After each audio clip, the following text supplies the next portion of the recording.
It's an early edition of Type 40 Live, the live stream Doctor Who magazine show. Another geeky week begins, and we're on Rumble, X, YouTube, and Facebook talking all things Doctor Who from way back then to the right here and the right now, all in front of a live chat full of fellow friends, fans, and companions, just like you. Yes, you. And as the brave and the bold and David Tennant, sober up from the BAFTAs. And many of us are still trying to work out exactly what we saw on Saturday. Was this really that bad? And more to the point, why on earth are we still doing this? We've got some fresh views, some news and rumours on Type 40 Live.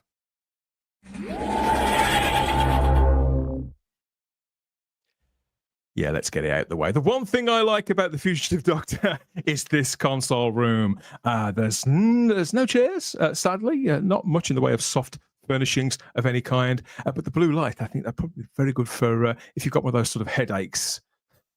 Be quite tranquil, I think, wouldn't it? Hello, everybody. Hello. I'm Dan Hadley, Birmingham's King of the Geeks. Welcome back to Type 40 Live at the beginning of another week of exhaustive Doctor Who coverage. I'm exhausted. How are you getting on? We'll find out who you are in a moment or two and how you're bearing up to all these weeks of all new Doctor Who. You know, we complain, don't we, that we don't get enough episodes in the average year, but we're only 5 in.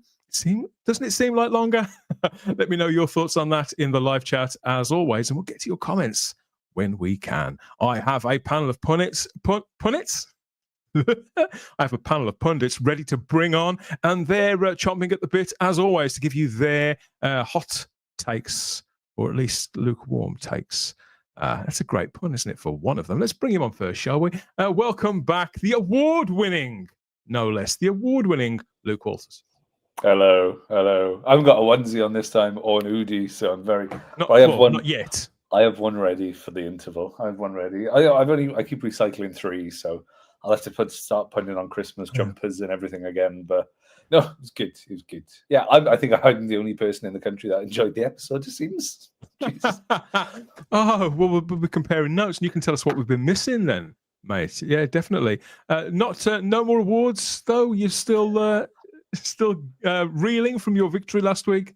Oh well, we got stuck. So we went to the Be Beside the Seaside Film Festival in Southport, and I made the Time Machine was playing, and so yes. John Carley, the War Doctor from Big Finish, graciously gave us all a lift, and we got stuck. We got stuck in Southport. Absolutely, yeah. So that was an experience and a half. At 12 o'clock at midnight, getting stuck in Southport, trying to find a way back to Manchester. So some Time Lord he turns out to be. Yeah. It was luckily we escaped. But it didn't mean we had to return back to Southport. So I think I've seen enough Southport for a lifetime. But it was a great festival as well. And it's nice to see, again, it was another film festival that was just honouring creativity as well. And, you know, the B-movie genre is great. And people making what they want to make, and you saw some fantastic stuff. And one film that I'd mentioned to you just before camera that it's burned into my brain viscerally till the day I die. I will see. I'll have to go and look for it. There is a thriving. Don't. There is a thriving circuit of those film festivals in Britain, though, isn't there? You know, we may moan about the British film industry sort of being in the grip of external sort of forces all the time, but there's a lot of creative people working in film all over Britain, aren't there, at various films of various different lengths. Yeah, and it's nice to see, because obviously we mentioned like film festivals are very, I'm not going to say they're dowered and down, but they're very much of the era. So you go in, you know, it's all about poverty and all about, like, you know, the current issues. So you go to a film festival and you end up becoming more depressed than you was when you go in. It's like, I want to go see a film about an old man who's a bit of a drunk who manages to get a demon soul that's possessed by a dragon and fights off monsters for 60 minutes all in Spanish, and give me a bit of escapism. And I loved it. I absolutely loved it, and I thought it was great. And the more power to, you know, people want to go out and make mad stuff, go out and make it, and I will absolutely watch and support it. So the more power to them, and the more people just make what they want instead of making what they think they should want, I'm all for. I couldn't agree more. And whilst that is somewhat of a tall order that you've just reeled off there for that piece of entertainment, I can at least offer you Anthony Weiner, although I'm not sure whether he can speak Spanish. Should we find out? Absolutely. I wish I could speak any language, Dan, to be fair. No, I can only speak this native language and any other language. I can't play the piano either. So life regrets not being able to speak another language and not being able to play the piano or a musical instrument. Useless. Plenty of time to, even if you just teach yourself something online, you could teach yourself chopsticks on the keyboard or something. Yeah, good idea. Yeah, I'd like to. But it's great to be back. Hurrah for Mondays. Anthony, it's great to see you. I'm glad you're looking well. You're sounding in fine voice, and you're English. If you're going to speak one language, you may as well speak it perfectly. And that sounds on point to me as well. Yeah, I try. I was going to say, this is that when Luke was talking about his onesie, this is the very first time I think I've done a Type 40 on a Monday where I haven't got a hot water bottle on my feet. Usually under here is a sort of hot water bottle, a duvet, like an old person in old people's home. So this is the very first time that I've gone for cut off summary look for Type 40. What's the poster behind you now? The poster is now, it's May. Well, you tell me, Luke. What do you reckon? I can't see. My eyes are really bad. So it's a Vervoid. So it's an Alfred Hitchcock film called Vertigo. Oh, Vertigo, of course. Vervoid. I was quite close. My eyes are that bad. Jesus. Near enough. Let's bring on the rest of the panel while all our vocal cords and eyesight stands up to it. Okay, it has been quite a weekend, hasn't it? Now, on Saturday evening, I spoke with Charlotte at some length about the last episode. By the end of it, I don't think either of us were any nearer to finding many solutions. But she is here. She's made it. Did you have to take many pills, Charlotte? Are you okay? No, it was just one of those things that it was fun because I got lots of messages after the stream, just being like, people who watched the episode being like, so it wasn't just me. It was like, no. It was its own thing, to put it politely, on Saturday, that episode. So we had a cathartic conversation, didn't we? And instant review. It helped. Yeah, like that was the one that I think we all were just like collectively. Did we just watch a fever dream and we just needed to explore what the fever dream was? Yeah. I'm still not really any nearer to getting many answers. I figured out one thing. I may come to that later on. That's after I bring in the final member of the panel. I'm happy to say that he's back too, which probably means that there's some ratings in the air a little later on because he does love his stats.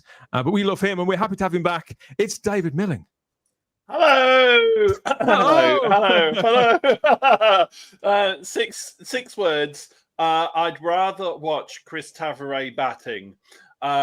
Chris Tavare, being famous for playing for England in the early 1980s, and it once took him 5.5 hours to score 35 runs. That is that a lot? I don't. 35. So basically, even I'm gone. Basically, to score 35, there are players in T20 that score 35 in about 15 minutes. So that basically means it is the most laborious thing ever. So yes, I'm very happy because Notts top of the county championship, and I bought some England cricket merch. I bought a reversible sun hat, which I might get out for the second half.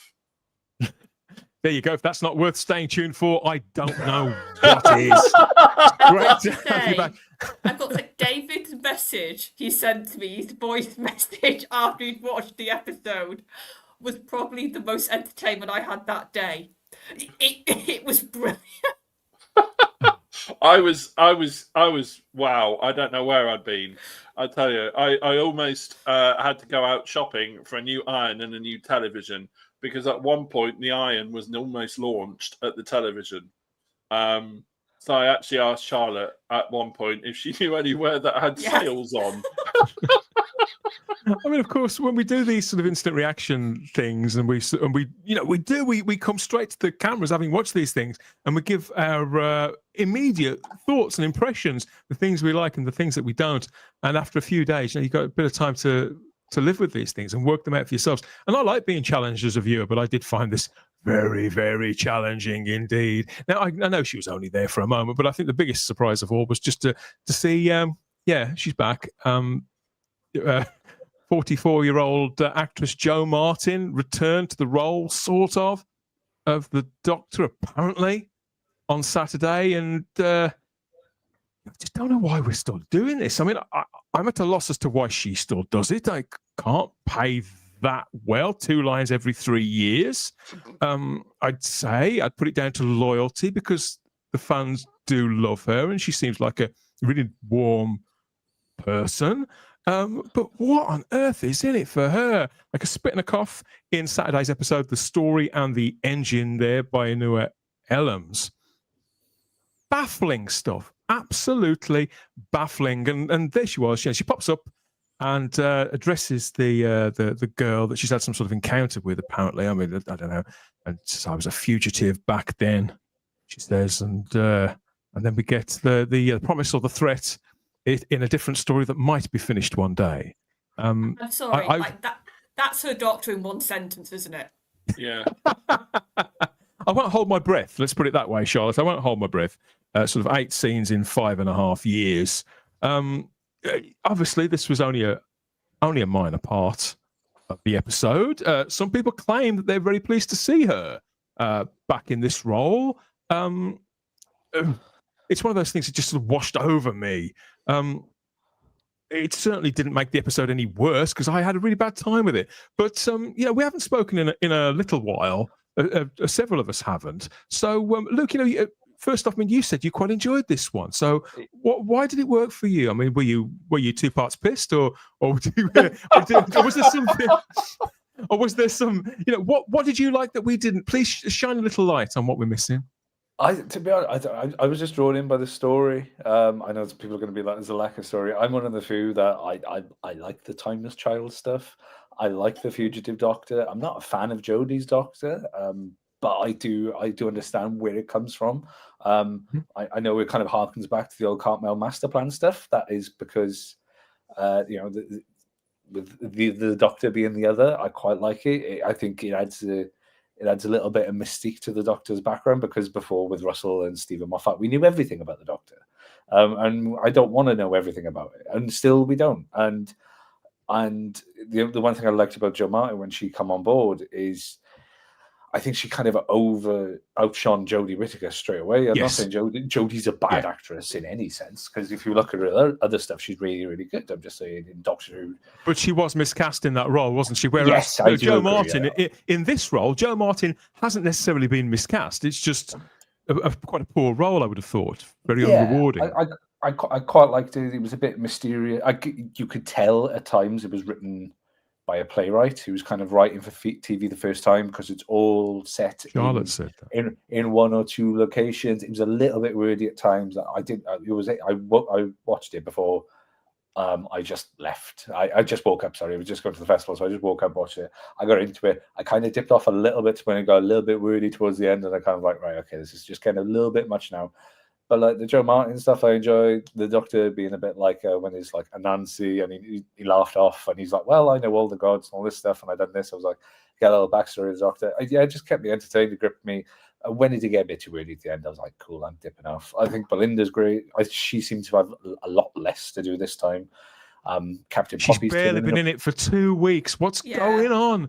Yeah, Captain Poppy's turning up again. I was like, oh, okay. I was like, I didn't even know that was Captain Poppy at the time. Reaction when I said that.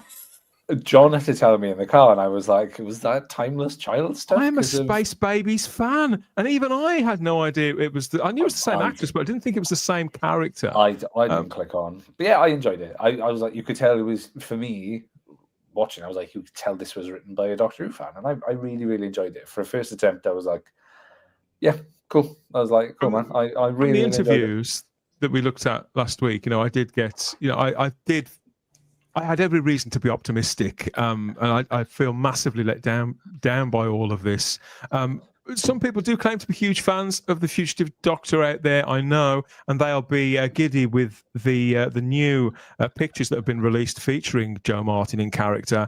They've adjusted her look slightly. She's still wearing that costume. That looks so bloody uncomfortable that this poor woman gets bolted into all the time. But they've allowed her to they've allowed her to pop the collar a bit, David, and the colours are slightly sort of toned down, and she's still doing the thing. I mean, but you see, she's a lot less aggressive than she was before, a bit more relaxed. I mean, I'm not gonna. Oh, no, that would be unfair. I've just noticed something. Off. I'd hate to be in front of it.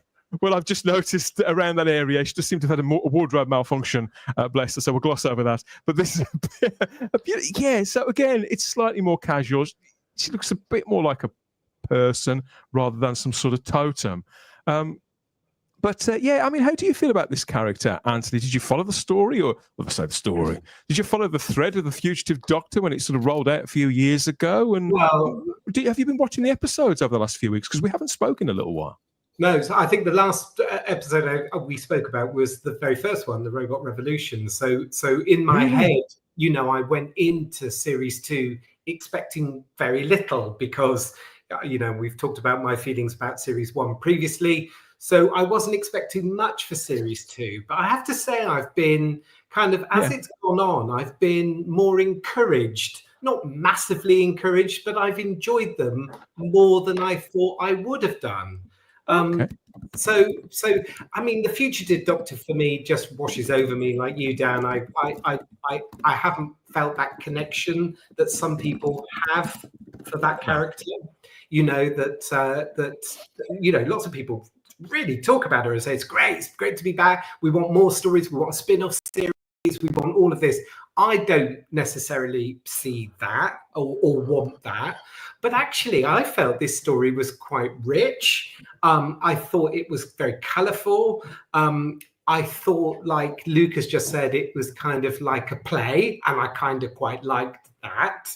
It was barking mad, but also it was quite enjoyable in the meantime as well. It was one of those episodes that kind of washed over me, but I kind of left thinking, well, that was all right. It was no great shakes.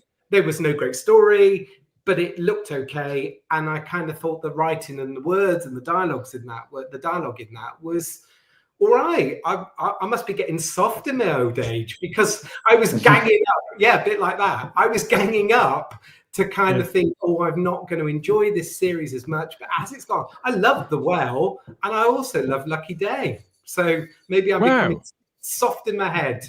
It's not. It's not comparable, is it? Give me Doctor Who and the Sea Devils, and I'm there. No. It's not. So, anywhere in Anthony, what do you feel it's doing this year that it didn't last year? Then, well, the Doctor's in it for one. He won in it last week, but when he did turn up, I thought it was quite good. To be fair, he's in it, which is good. I think the stories seem a little bit more diverse and colourful and contrasting, and it's kind of it is a little bit more engaging, which is mad because as I say, I was gearing up not to like them. I'm not sure about next week's. However, I will go in with an open mind. That's all any of us can do, isn't it, David? Wow, that's two people who've enjoyed the story in the engine. That's good for you. Well, as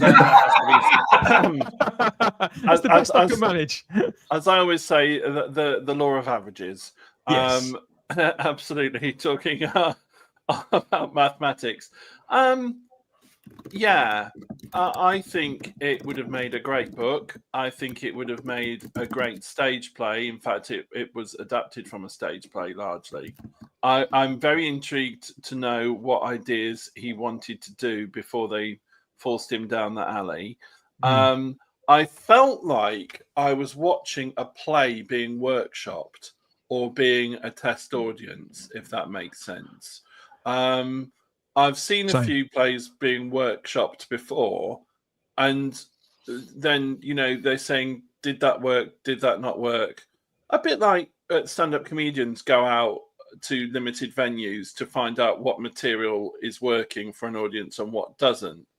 I felt like I was watching that almost in an art centre, and I believe on your, I believe in Southport, and Let's not go that far, okay? And I believe at one point that you said that you could have imagined from Saturday's stream the camera panning back to show the stage with the audience in the background or in the foreground. I said that? You know, watching a play. Yeah. I was right. Yeah, I was right. Absolutely. And I feel it was very much something that could have been done brilliantly on the stage, something that could have been even a great radio play.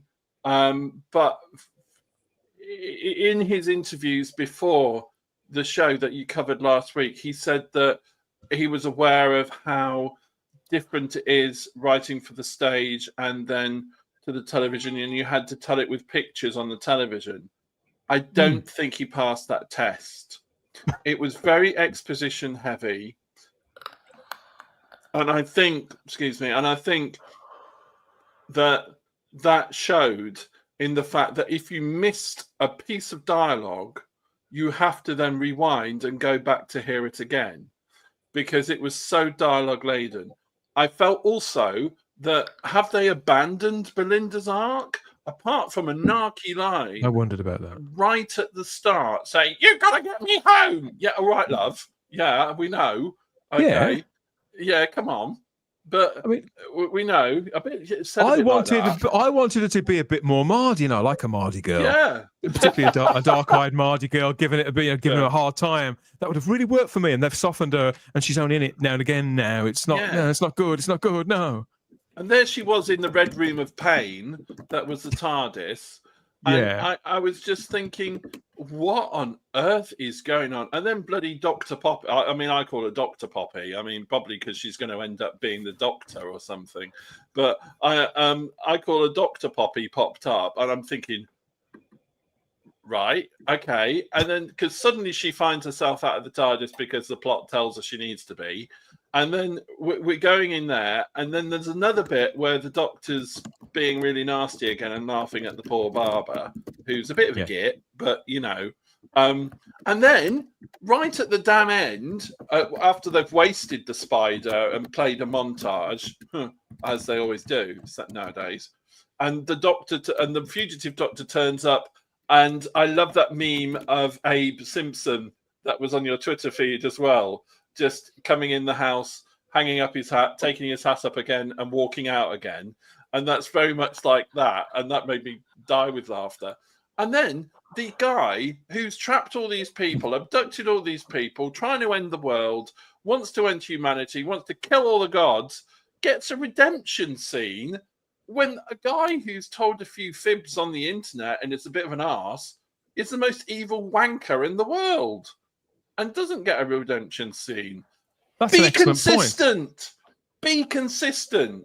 It's like the most unbelievably incompetent referee in a football match, sending off half the team, and then somebody else commits a horrendous foul, and then he gives them a stern word in their ear. It's hard to square such calls, David, with a man who was as attentive to the arc and to the building and the movement of characters as Russell T Davies not just was when Doctor Who first came back, but as he has been in all of his work external to the show as well. I wouldn't say he was asleep at the wheel with this, but he's either making some strange judgments or letting some writers get away with things that he wouldn't permit others to. I mean, the standout scene for me, you mentioned Belinda hardly being in it. At least when she was in it, there was one great scene. I loved this sequence in the hospital with the little old lady, and it was just to actually feel something.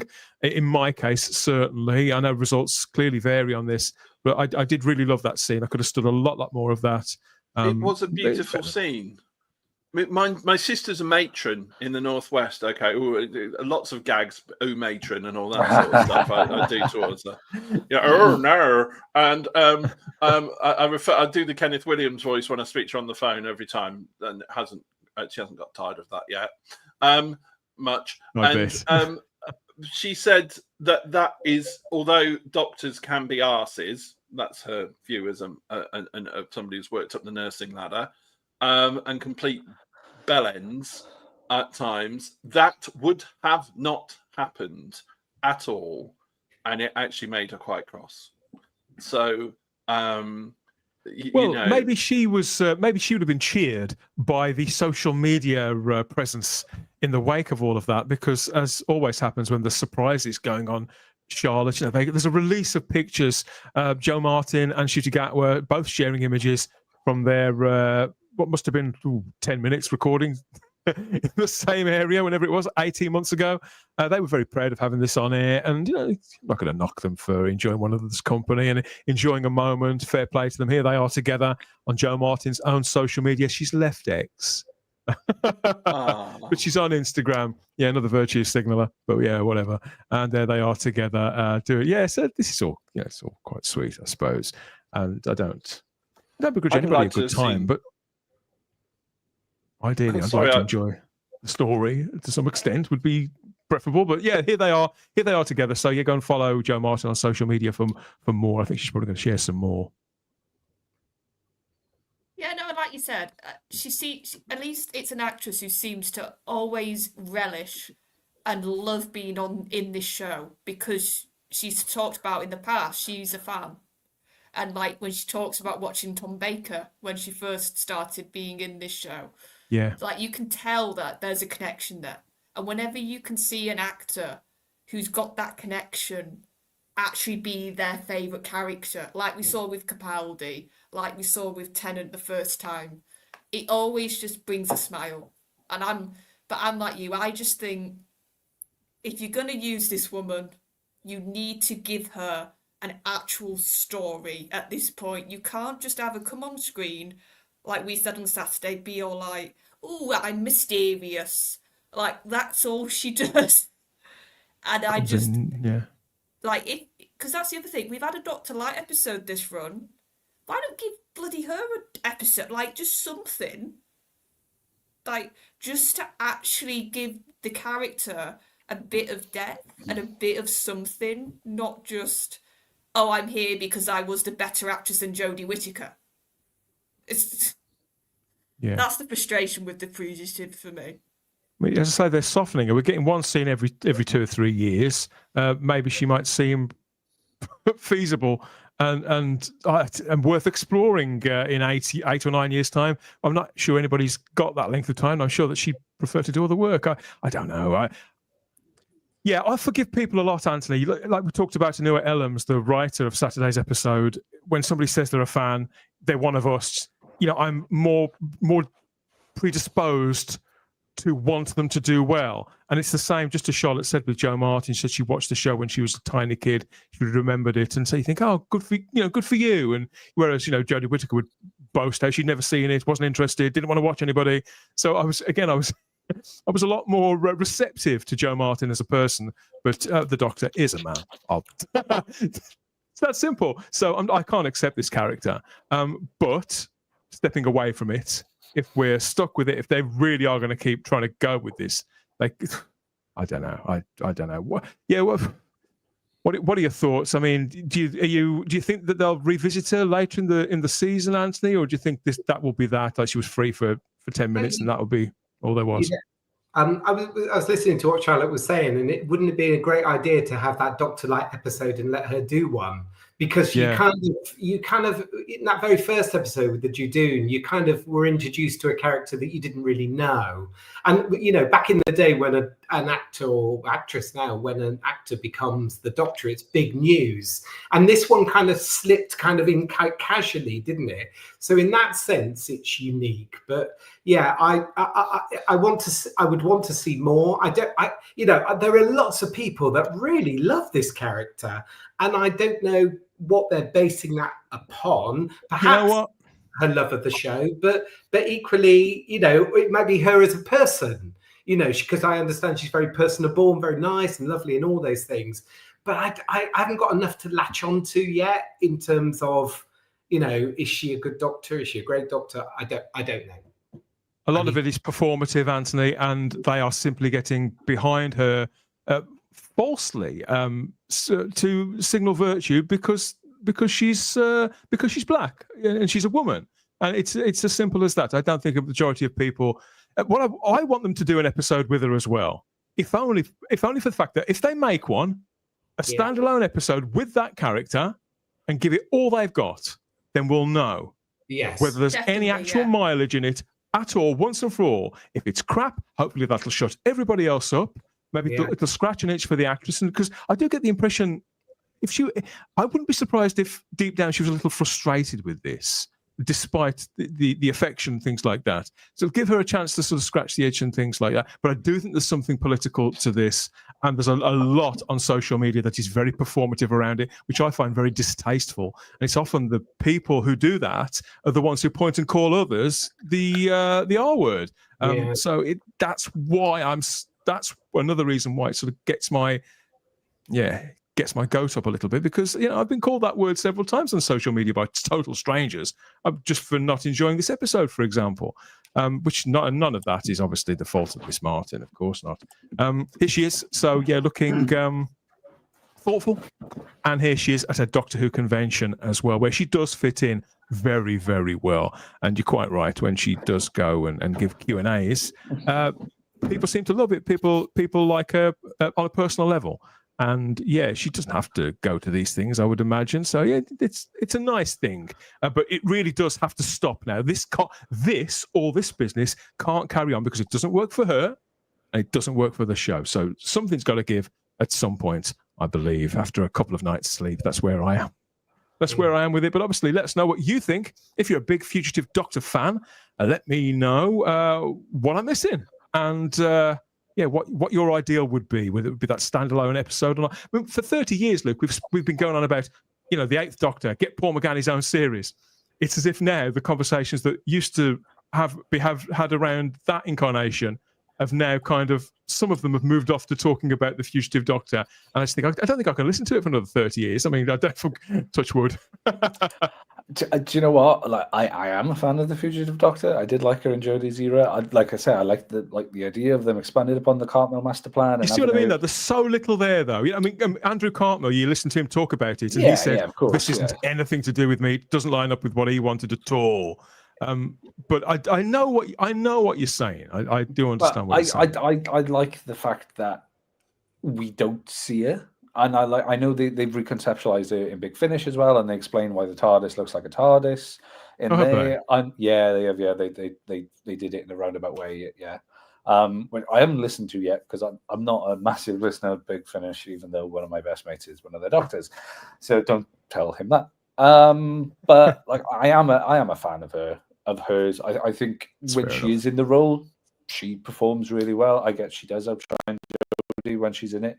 But I think she is a stronger actor. I don't personally want to see more of her, because I like it's a mystery, and then you're part of the mystery, and she can be out there doing whatever she's doing, and maybe she could pop up time to time. But realistically, if you can bump into her, then you can bump into one of the other Doctors as well along the road. So it's not just her. Maybe keep it open for more expanded Doctors as well, especially if Russell is going along the lines of, well, after the Doctors bi-generated, then every Doctor bi-generated, then you could do it. But I am a fan.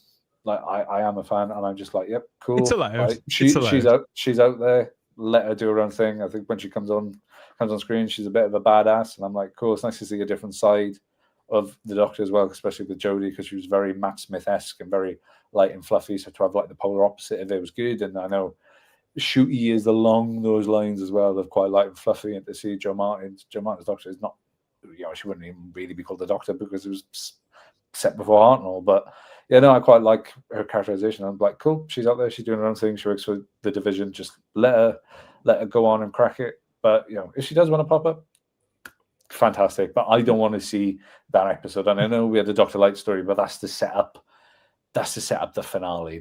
If she's not in the finale, then it would be pointless wasting a Dr. Light episode on. It'd be pointless wasting an episode on Joe Martin's Doctor when we're not going to really get anything. So I'd have to disagree with that. But we had one last series that didn't set up a finale. Yeah, but that's because but that was character driven for the companion. It wasn't It was Yeah, fair enough. it wasn't for just like, oh, let's bring back a random Doctor, because then you can bring back Paul McGann or bring back anyone. Just let them, if you're going to use a Doctor Light episode, which is this sets up Conrad for the finale, because we know with the leaks Conrad's back and he's very much like in the politician sense. Yeah, like happy to see it pop up. I was very much like, I did have like, oh, what the, and everyone in the group chat was chatting. I think generally we enjoyed it, and I was like, cool, that's nice, enjoyed that. I was a bit confused how Ncuti remembered her. I thought that was... Oh, that's the bit I figured out.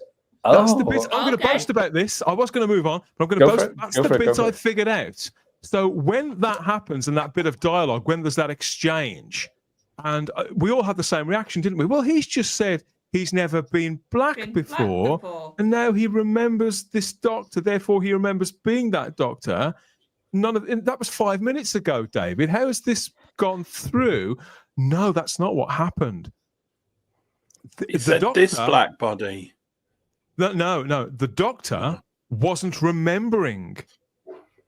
So it wasn't. I had this straight in my head before we. It's the lady who was remembering. It's her. It's her that's remembering, and not the Doctor. He still can't remember. So she is looking at the 15th Doctor, but seeing and hearing the Doctor that she remembers meeting. But it was so a POV shot. Yeah, because it was so poorly made and a lot of it was so garbled, it doesn't come across. So that's what that was. That's the only thing I've been able to figure out in the entire thing, though. Yep. But obviously, you may want to dig in deeper there, and they're going to need all the help they can get, aren't they? So go over to the iPlayer or Disney Plus, and you can stream until your heart's content the story and the engine by Anua Ellams. Yeah, that was episode 5 of this season of Doctor Who. Go for it, and maybe you can fill in some more blanks for us. Well, certainly for me. Not sure the episode stands a chance of winning any BAFTAs. That one, I'd say that's unlikely. Which leads me to the BAFTAs this year. Yeah, why is it still awards season, Anthony? Isn't that usually over by now? Well, yeah. I thought it was early in the year. Yeah, I feel exactly the same. So when David Tennant popped up yesterday with flouncy hair and a posh suit, I thought we'd done all that, but it's clearly not. Channeling look, the Peter Davison look with the kind of purple piping and a John Pertwee shirt from Planet of the Daleks. That's the signalling I took from that particular little outfit. But what I will say is his hair looks really Doctor-esque, doesn't it? It looks almost bouffon. Yeah, I suppose it does. I mean, it looks a bit like some sort of Elvis tribute act. I don't know what pair of shades on him. Yeah, maybe that could work. He could have a side gig doing all that. His latest game show's been bumped, hasn't it? Been taken off. So, yeah. So it does seem really late in the day for this. This was the BAFTA TV Awards at London's Royal Festival Hall on Sunday. And they hold this to recognise the excellence in British television in 2024. Quite there was no sign of Russell T Davies or Ncuti Gatwa. So what does that tell us, Charlotte? Well, I think they got no nominations, didn't they? Somebody told me. None whatsoever. Which is telling, because usually there's at least one, or like at least a nomination. They might not win it, but usually there's something usually given to Doctor Who, and the fact that it was cricket. 12 months, Charlotte, have given it the big one about going world class. You would think that there would be something. It feels like with the media now turning on it, now with this happening, it really feels like Russell has lost his crown. Before, he was almost this untouchable. Whatever I say goes, whatever I want to do, I get done. Like, nobody could question him. And I think this run of these 2 series has really exposed Russell. You've lost. I know you said it, and I'm very much in agreement with you. I think he's lost some of his spark that he had before. The fact that there's basic story stuff not being followed, the fact that, like a few of us have said, the art's gone by the wayside. It feels like it's not like, oh, it's just that the episodes are like too out there, or no, it's basic stuff. that every showrunner should be able to do, especially one of Russell's tenure at this point, and he's just not doing it. So I think this is a show of the king has fallen, if I'm being honest. Because Russell's no stranger to the BAFTAs, is he, Anthony? Yeah, I feel the same, Charlotte, actually. And you sort of hear it. I was listening to you talk then, and you sort of listen to it and you sort of say it yourself with a bit of regret.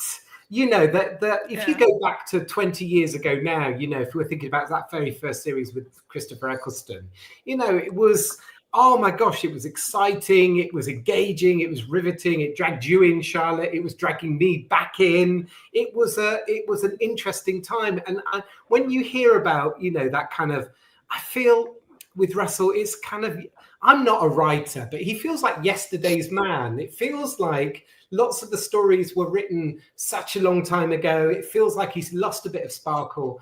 And I hear that and I say that with lots of regret, because I'm very fond of those really early Russells. Very, very, very fond of them. So kind of say it with regret, I think. Oh, bless. Because because if you looked at any awards show, like the NTA, TV Quick, which is a really cheap one, or TV Choice or BAFTAs, it was Doctor Who up for virtually every sort of award. But I'm more intrigued as to why George is carrying around a plastic bag full of mint sauce with her. You'll be pleased to learn, David, I spared you the video of them dancing. Oh, thank God for that. Overload of cringe. Not worth it, everybody. I mean, you can go and Google it if you're very curious, but I wouldn't advise it. Obviously, I hope they had a good night. I don't begrudge them a good time. But yeah, they came away with nothing as well. And although there was no sign of Ncuti Gatwa or Russell T Davies this time, there were plenty of Doctor Who faces filling up the red carpet, including Billy Piper there, giving it some legs. Bloody hell. Wow. That needs a 15 certificate, that. Somebody's brought in the dessert course. Yes, so she's been named as one of the worst dressed people of the night, which could be slightly unfair. But fair play to her. It's a look. It's definitely a look. Also, there were two recent guest stars. So that's Nicola Coughlan, of course, and Lenny Rush there. Him riding in style, a big smile on his face. And Nicola Coughlan, too, obviously chiefly known for being in Bridgerton. I'm still trying to forget round the top. Joy to the World. She's got it. Yeah, she's gone for it as well, hasn't she? Zero Room asks, implants? Lenny or Billy or Nicola? We'll put the feelers out and see. Well, we won't. Well, not the feelers, but we'll ask around. So we can find out. Ncuti will be wearing that next, suggests Anthony Parkinson, and Matthew Pounder throws in a good grief of it. Which bit? I found. I think Lenny Rush seems like a really nice guy. I know he's very young. He's probably going to have a great career in front of him, and I did like his turn in Doctor Who myself. Wasn't so keen on what Nicola did, but she's good in other things. So fair play to her. It's nice to have her associated, I think, with Doctor Who for the most part when she's part of a success. Something that's far more successful than Doctor Who. The host of the BAFTA TV Awards was Alan Cumming, Lux himself, and here he is, looking not quite so animated. That looks like a kilt that he's wearing as well. I can't see below the waist. But yeah, there he is, giving the old the V there, obviously for VE Day. Good man. He's obviously a patriot. I like it. Yes, I don't know how that went. Also, a very interesting quiff. I think quiffs are definitely back in, Luke. So we're on. We're doing well. We're doing well. It seems so. Other Doctor Who personalities. So who else was there? Past guest stars Toby Jones and David Suchet. So what episodes were they in, Charlotte? Do you remember? Suchet was in a Capaldi where the house ate the people when it was like the wooden. He was like a caretaker or something, wasn't it? Knock knock. Yeah. Was it called Knock Knock? Knock Knock. Yeah, and Toby, he was the Dream Lord, so yeah, he was. He's fantastic. It was amazing. Great episode, yeah. Absolutely fantastic. There was a shot of David Tennant when Lenny, what's his name, won the Best Actor award. And they cut to David Tennant and Georgia with David Tennant. Lenny James won, didn't he? Trying to, James, thank you. Trying not to look disappointed with a sour face. And interestingly enough, the chap that played the barber in the episode. Hang on. Was there. I've got it. Yeah, I've got it. We'll get there. That was very good correction there. I like it. David Suchet, obviously a veteran British character actor. For many, he was a name on the list of sort of ultimate picks for the Doctor at one point. Never actually happened, but some great TV shows and movies behind him. Yes, so great to see him looking so well. And Toby Jones too. He looks like he's on the outside of a couple of beers, and fair play to him. Don't begrudge him that at all. Also, there was Anna. This is Anna Maxwell Martin, isn't it? Now, she played Suki all the way back in series 1 when she was only about 22, 23. Got onto a huge career on TV and in movies. Loads of great character parts. So nice to see her there as well. Another Quiff. There's definitely another sort of weird dress, just not quite so much, no leg at all in her case. So we've gone from one extreme to the other. And also there, you'll like this one. You'll like this one, Luke. Was Mawan Rizwan. So that's the guy who played Davros's right-hand man in everyone's favourite Children in Need skit, Destination Skaro. Do you remember that? Castavillian, Mr. Castavillian. Yes, I remember that. He's an incredible actress, and I see what you're teeing up to here, Dan, as well. I see what you're doing. So do you? I thought you. I probably do. Maybe. I've got several in the barrel. So yes, it is a bit. Obviously, you've got the greats of British TV and a bloke out of 10 minutes of Doctor Who that drove everybody completely nuts a couple of years ago. But you can't have everything, can you, Anthony? I mean, it is quite an array of British talent, isn't it? I don't really watch TV anymore at all, but this is a lot of good people who've had great careers still associated with Doctor Who, even though most of them are only in it for 20, 30 minutes or something like that. Yeah. And I mean, that's part of the kind of the fallen crown, isn't it, of RTD2? Because, I would have been, 10 years ago, 15 years ago, I'd have been watching these shows because Doctor Who would have been nominated. And as a big fan, you would have put all of your weight behind the fact that they were nominated and they would have won. And there were loads of examples of that when we were riding high. I didn't watch this because they weren't nominated. I didn't expect them to win anything. So I'm amazed. Yeah. It's with sadness I say that about RTD2. Me too. I think it was great before. Yeah, but Toby's lost weight and looks great, says Richard. There, Charlotte? Yeah, it's like we spoke before, like in that first run of Russell, there were so many young faces that now are major stars. Like you had Tom Ellis, you had Carey Mulligan, you had Andrew Garfield, Jonathan Bailey, like so many young faces that now are in like Hollywood movies. And I can't think of anybody that I've seen this last 2 series that's like an up and comer, like unless they're a known person like Cummins, or like you said, they've boasted they've got the big star. I can't think of any sort of that. I think maybe in like 5-10 years I'll see them on red carpets being like the next best British actor in America, like that sort of feel.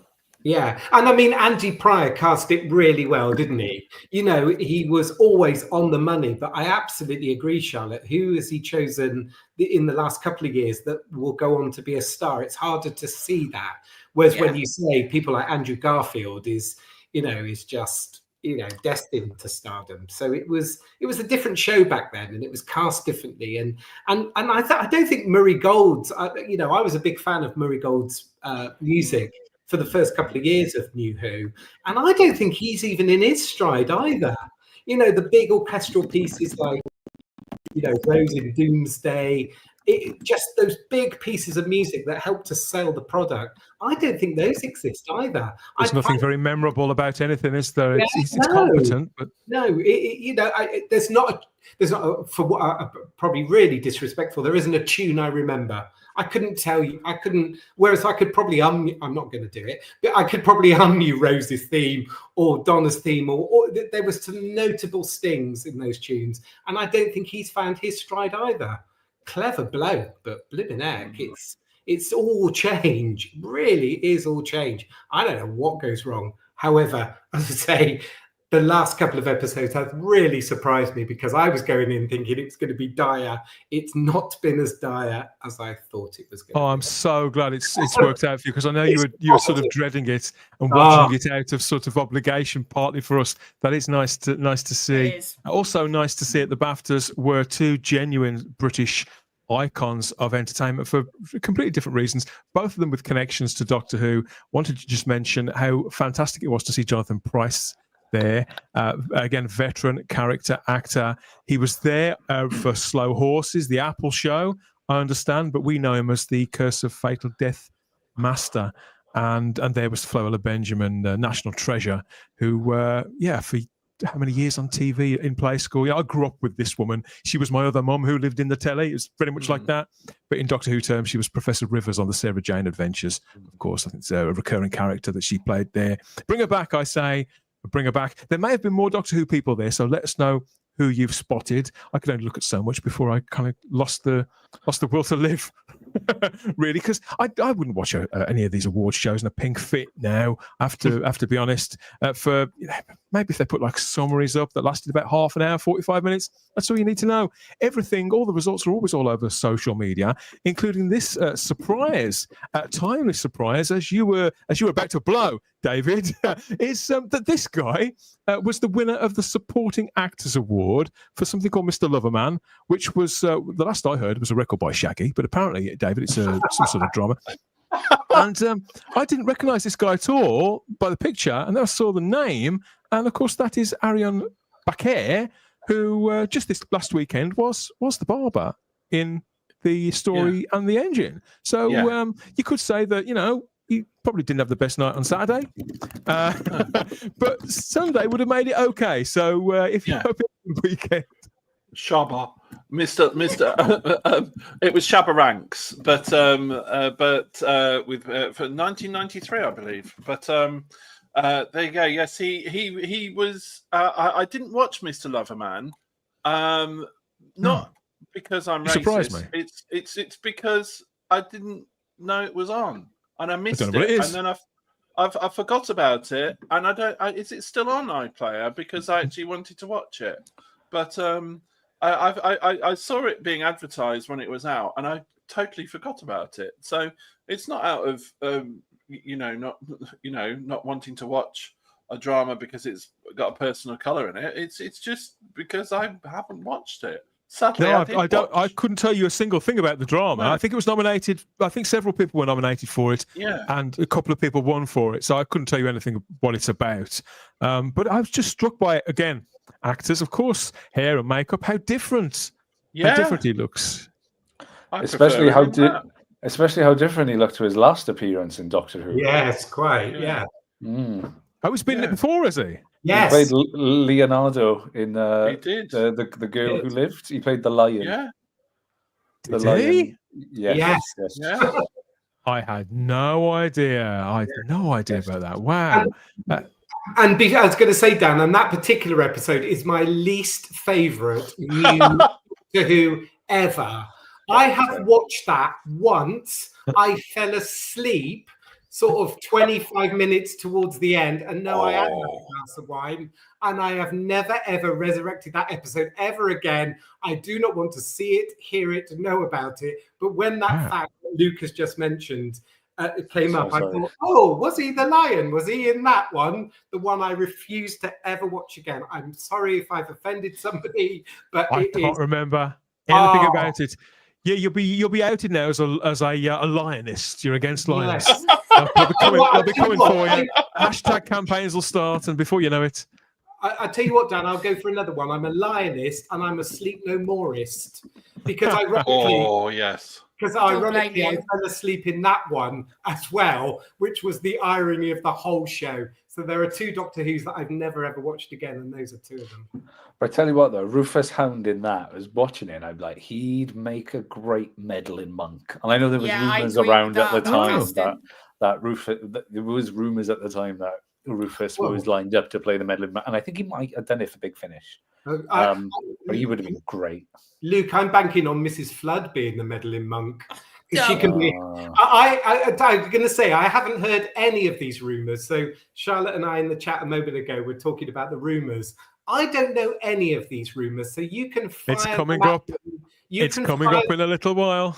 You can fire them at me live because I have no idea what they are. I have tried to search them out. I have not been able to find them. Admittedly, I didn't try very hard. So you can fire them at me and I will give you my honest opinion at that moment about what I think about them. Because at the moment, I do not know any of them. Very quickly.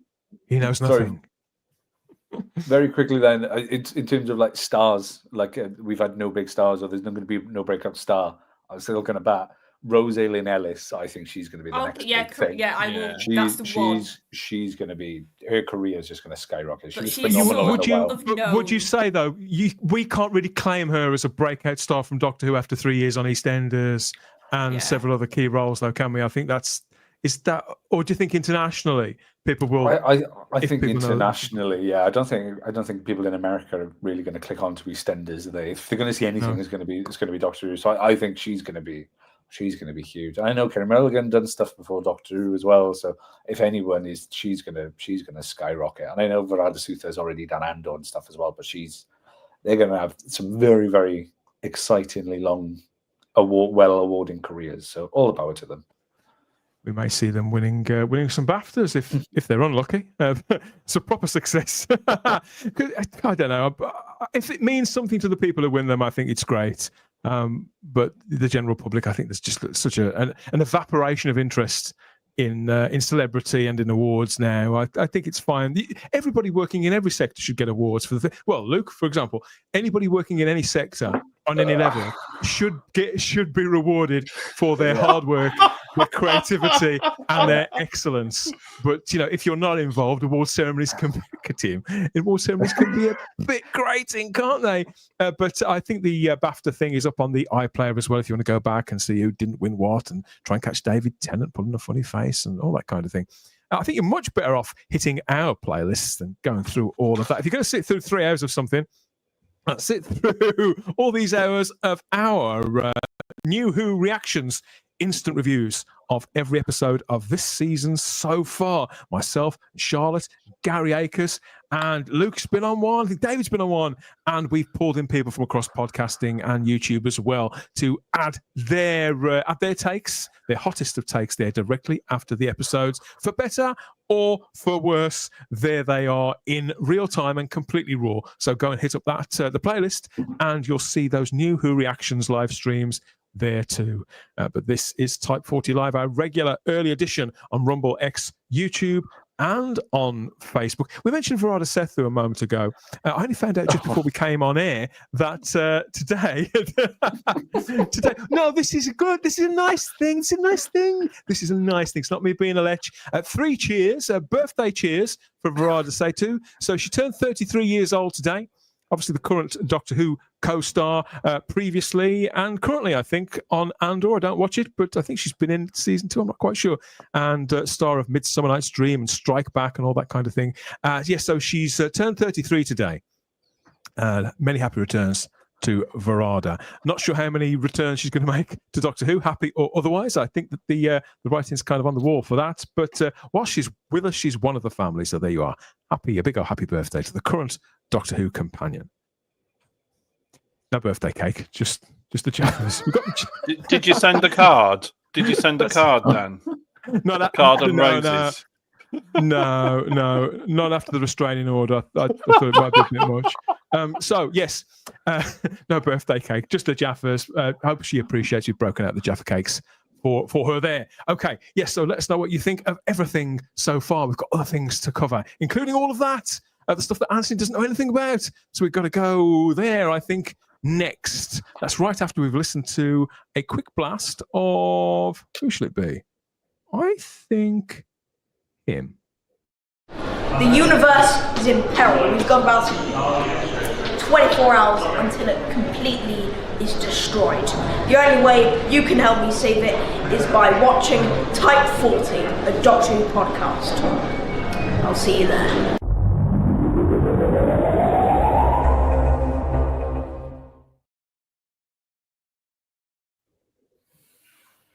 No, we've got no idea what was going on either. Well, some of us don't care that it made sense or not. I'm well aware of that. But as soon as the story engine thing that stopped, the Doctor Who rumor engine started over again. It's not even the end of a season. David, usually we wait until the end of a season or an era before the speculation begins and another silly season is sort of declared. But as we exclusively told you all the way back in January, we told you Ncuti Gatwa is out. He's gone. Bye. And whilst the series itself, even though it's on screen, episodes still to air, it's sort of in limbo. We've covered this all a couple of times, and the intention isn't to let the dust settle on Doctor Who or the Whoniverse.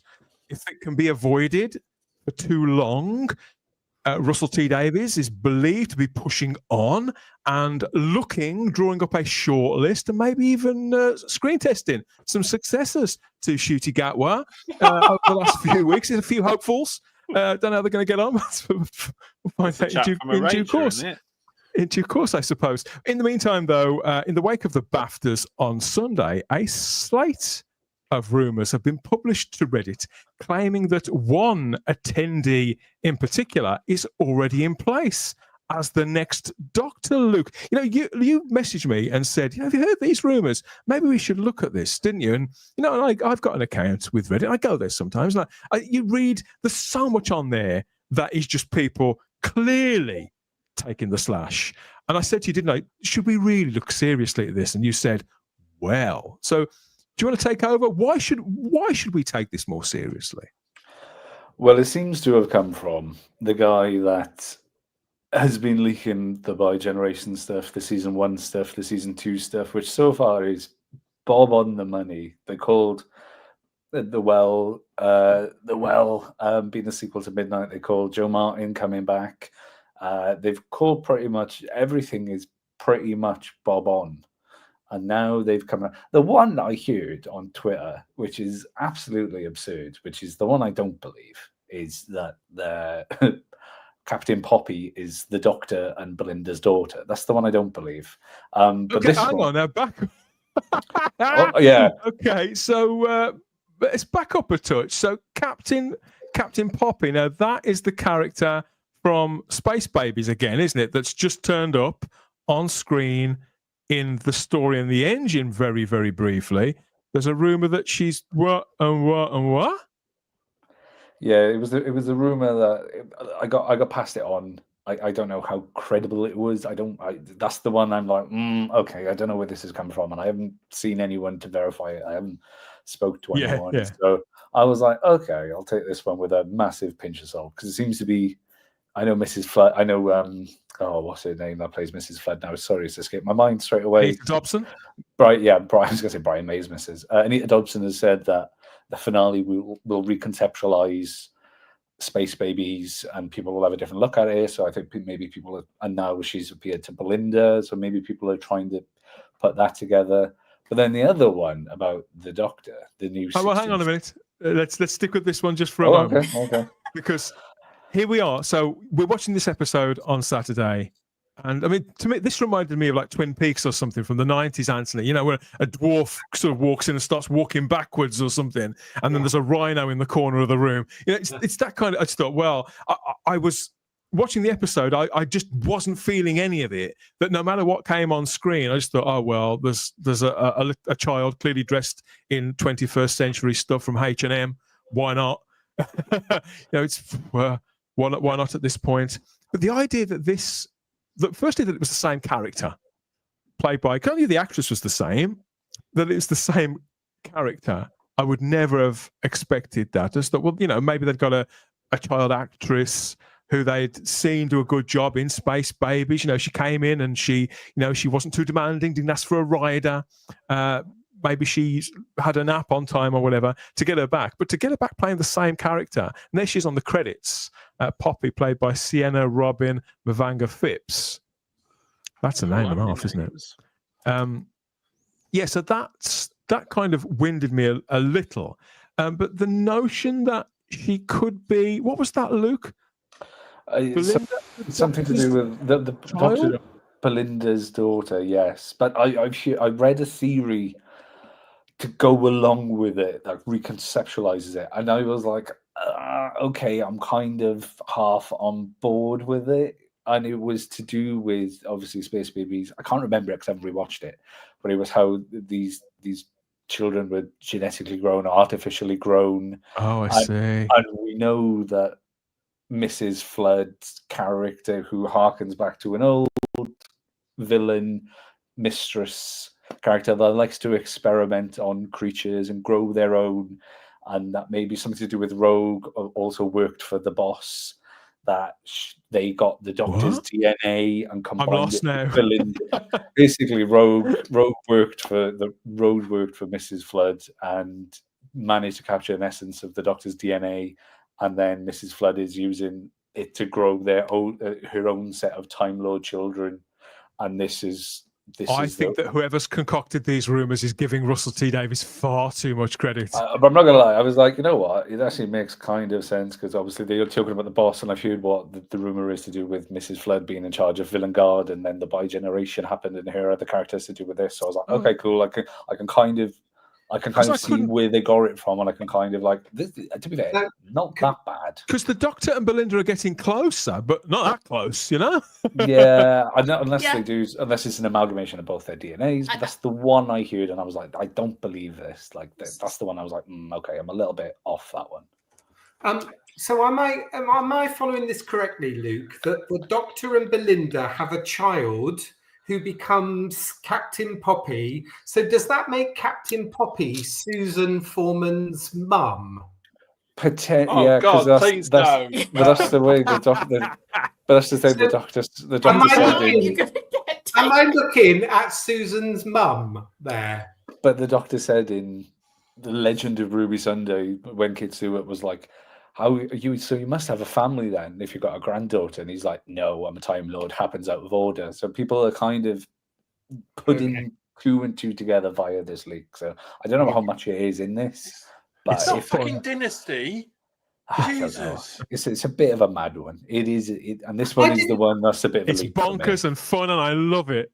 Oh yeah, it's completely mad. I have to say that reference to that being Captain Poppy passed me right by. I only found that later on when I went onto socials. I didn't get that reference at all. I didn't either.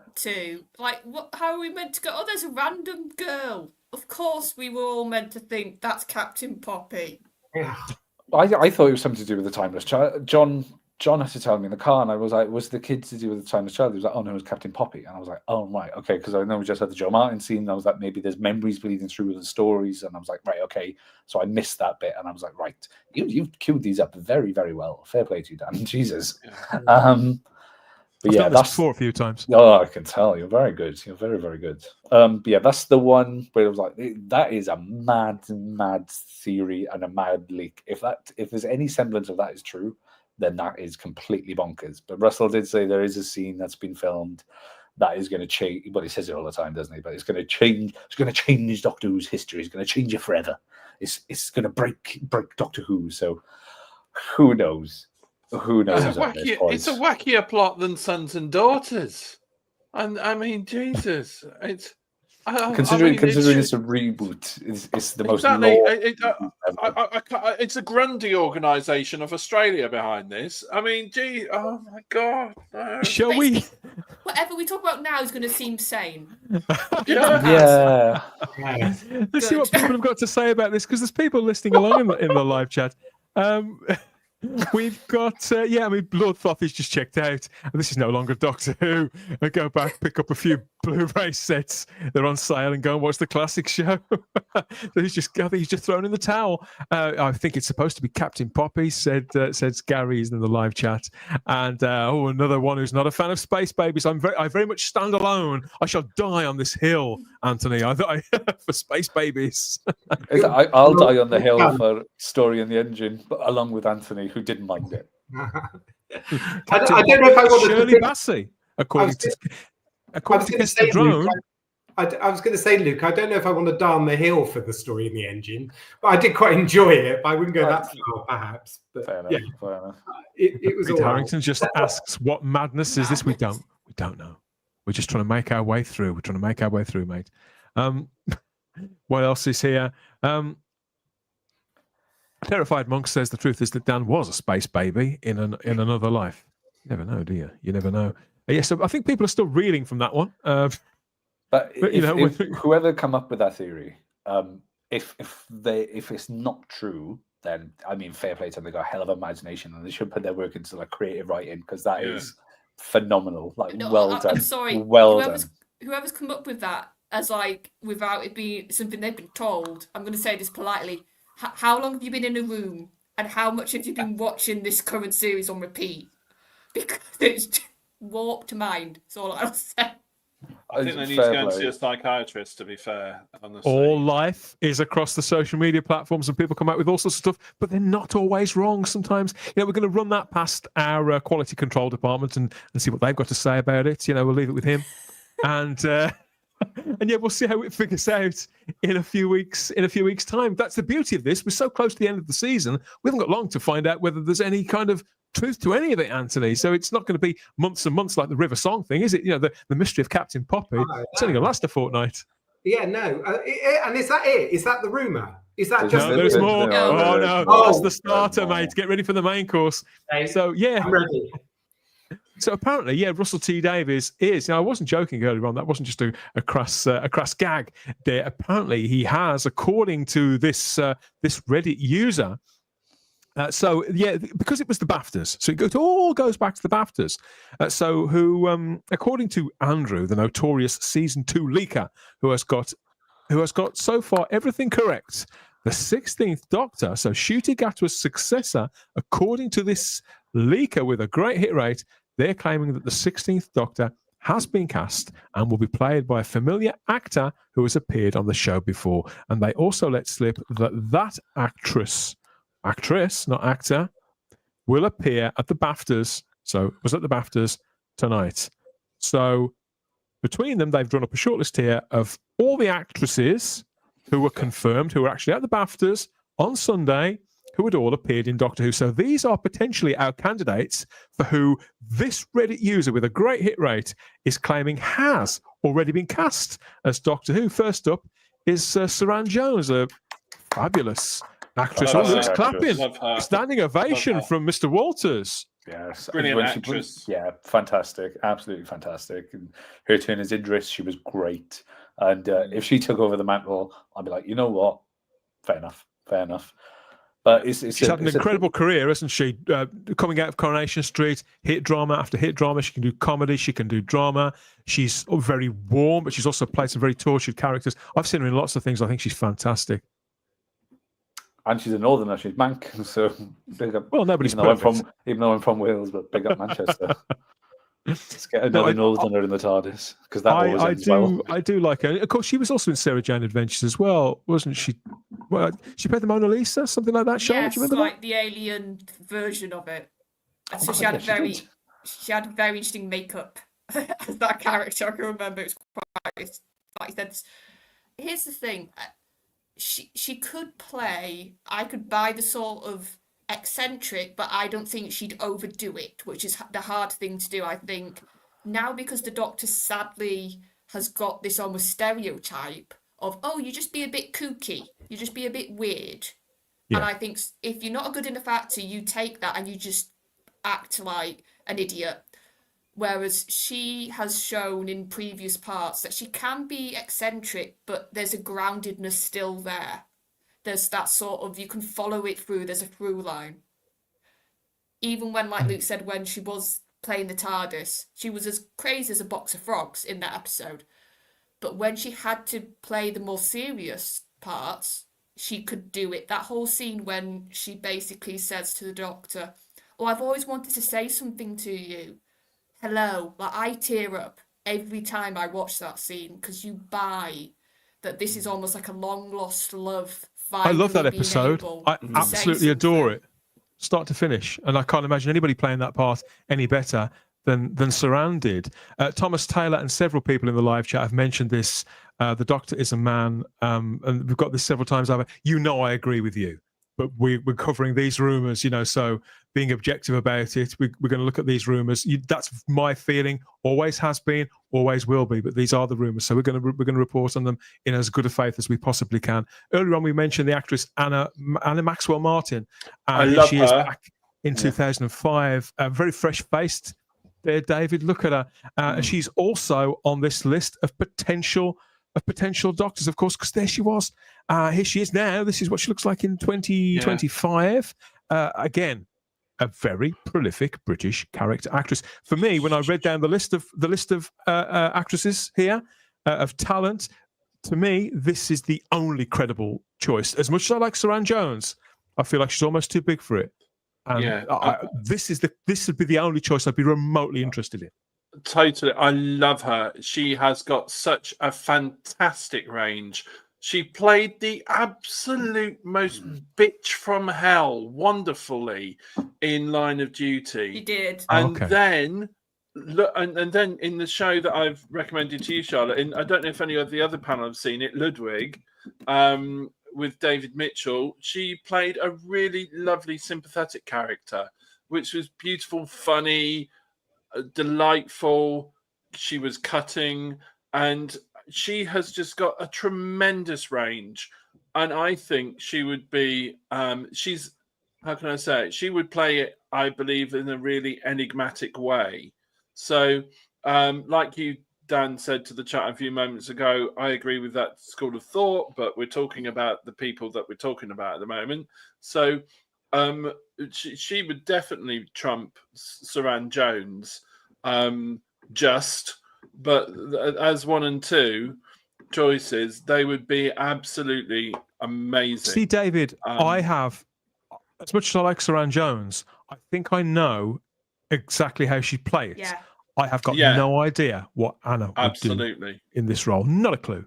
But also because the fact that she can do, like I seen her in Motherland, somebody mentioned it in the chat. Oh, yes. That yes, the comedy brilliant. chops in that show she's incredible. Like she can play the sort of hard done mum, the sort of uptight mum, but then she can be really silly. And so and the fact that she can do that, and I saw her years before in Line of Duty where she absolutely played the most horrible piece of work possible. Like you hated this woman in the show, and that was the point of her character, and she played it. So the fact that she can do those two extremes, I think is at least shows we've at least got a woman who can do range, and that can go from the emotions you need to be able to do to play this part.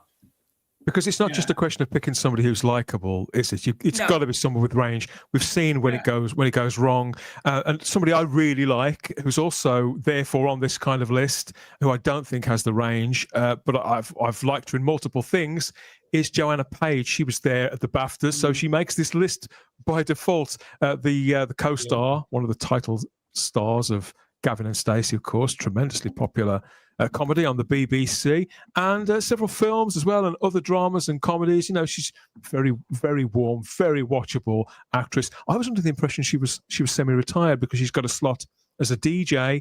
I can't remember where it is, on local radio somewhere. So as far as I knew, she'd sort of pretty much left acting behind and had only come back to it to do Gavin and Stacey. But maybe she could and would come back to it for Doctor Who, but I can't see that as being very credible. Neither can I see them, in all seriousness, looking at Nicola Coughlan.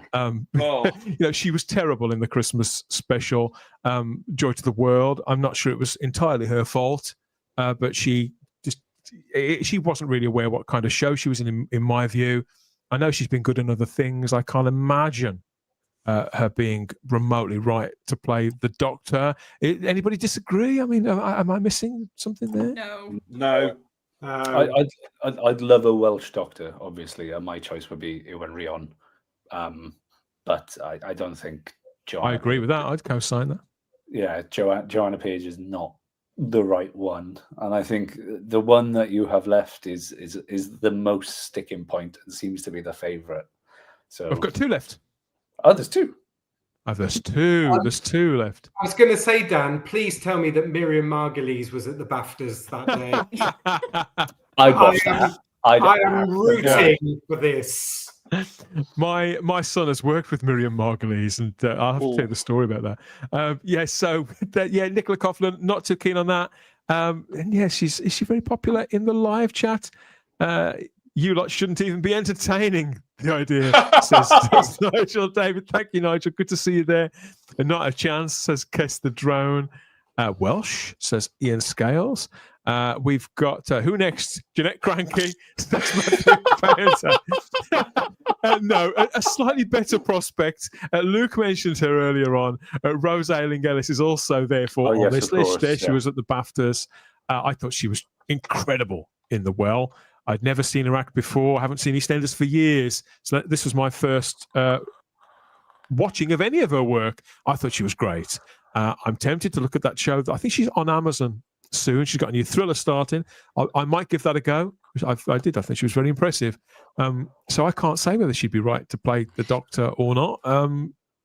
Even in the terms of what we were speaking about, the gender swap thing. Just in my view, it's not worth trying again. But we are where we are. So, anybody big fans of Rose? I mean, I loved her in The Well. Anthony, you like that one too? Yeah, I did like The Well, and I thought she did a great job. I'm hoping this Andrew on Reddit has got this wrong, because I have the same sinking feeling I did whilst watching bloody Wimbledon one random Sunday to reveal Jodie Whittaker.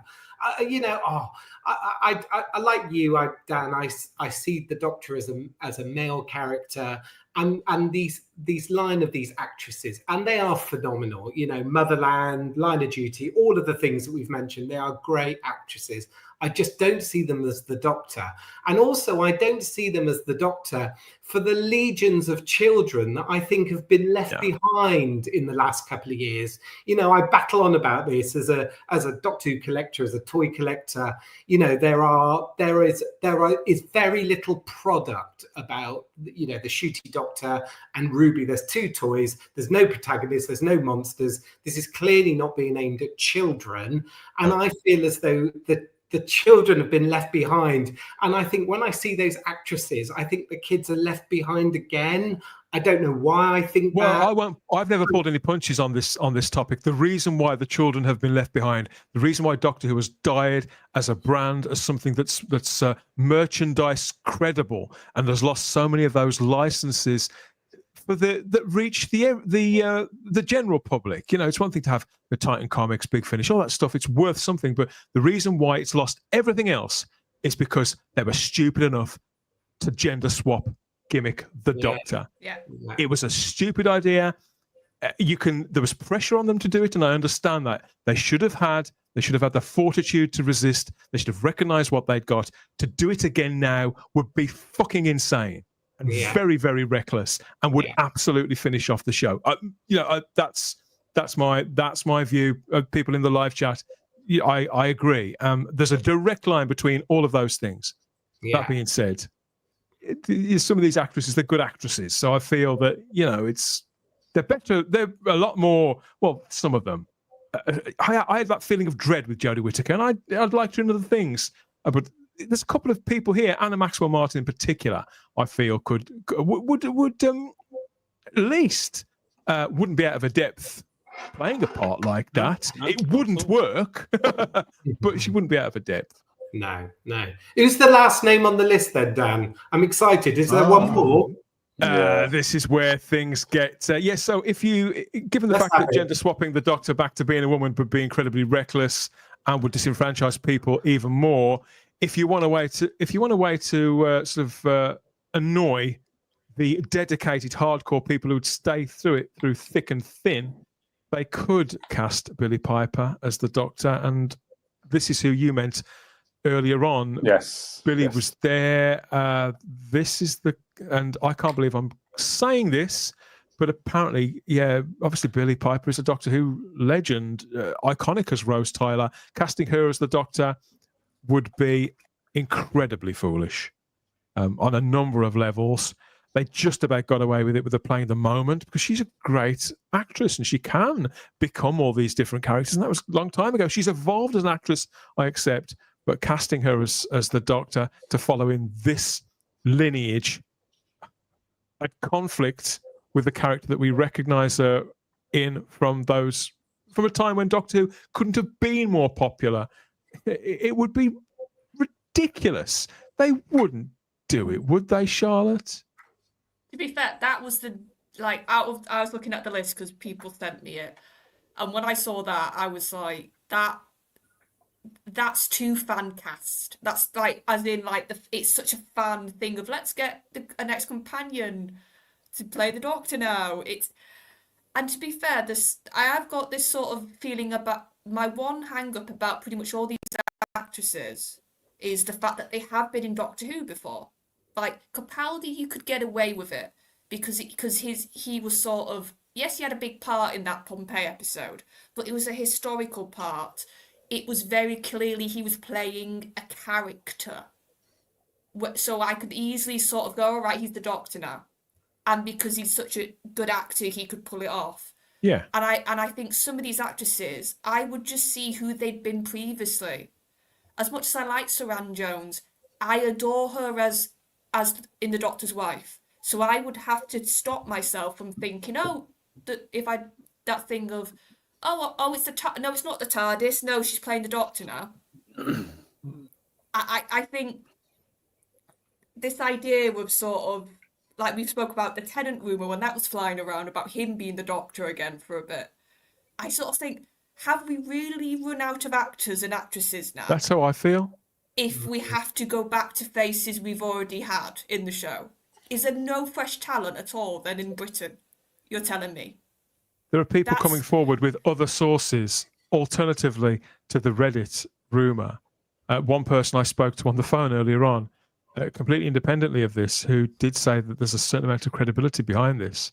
Obviously, because Billie Piper is the star of I Hate Sue's Bad Wolf comedy, black comedy drama, I believe, on Sky. I've never seen it. Very good. Very, very good. I say it looks good. Yeah, and she's made some interesting choices as an actress. In fact, I can't imagine a choice from Billy's point of view, which would be less interesting than taking a role as the Doctor. I mean, Luke, how do you feel about this? How credible do you think it is? It's such a tricky one because I think she would be an incredible. Like I'm of the minority again. I don't mind a female Doctor. My preference would be a male, and I think realistically now after Jodie's era and Ncuti's era, I think we should have a look at what it's not working. It's clearly something is wrong somewhere. But we need to get to the core of it and maybe rework it, rest it for a few years, maybe do a reboot in about 5 years. But I think Billy coming back, I think you can't change the Doctor into someone the Doctor was heavily implied to have a relationship with. I was like, that's a bit of a weird misstep, personally. I think she would be good. I think Saran Jones would be good. What's her name from Line of Duty? I think she would be good. I think they're all very, very good in their own right, and they could be very, very good. I think for me, if a woman was being lined up next, and they were hard pressed to have a woman, I go along the lines of Vicky McClure, who was also in Line of Duty. I think she'd be I think she'd be a phenomenal. She'd do a phenomenal turn at it as well, and she's always in Wales because of XYZ reasons. But I think. Yeah, I think Billie Piper seems the front runner, and it seems very, very nailed on all of a sudden out of nowhere. Considering a couple of weeks ago, you were like, well, I've heard Doctor was cancelled. It's not happening. It's going to end with an open-ended regeneration. She's gone, and now all of a sudden it's like, oh, they've cast the 16th Doctor. They've done it. They've done this. They've already shot it. It's going to happen. It's this. So it's kind of very much a. Oh, well, they've changed this to a left field turn very, very quickly, like very, very quickly. So it's like, I don't think if it was an element of this is complete garbage, like it's not true, then it would have died very, very quickly. But you said you spoke to someone on the phone who's quite close to the show as well. And there seems to be some kind of element in it. Maybe it is a purpose. Like maybe this entire series, this entire Doctor Who's been cancelled thing has been leaked by Russell, and it all filters in. And this could be the greatest marketing technique, the greatest marketing stunt ever. like absolutely ever by Russell, and we're all thinking Doctor Who's going to die, and then it's all worked in, and Doctor Who's part of a TV show, and it's run by Mrs. Flood, and it could be the best thing ever. You never know, but yeah, it seems to there seems to be some truth behind it, some precedence behind it somehow, and it's kind of come out of nowhere. So it's like could be in for a fun ride. Could be in for a couple of ride. people have mentioned in the live chat something that had struck me when I read this when you sent it to me, Luke, and several people have popped that in.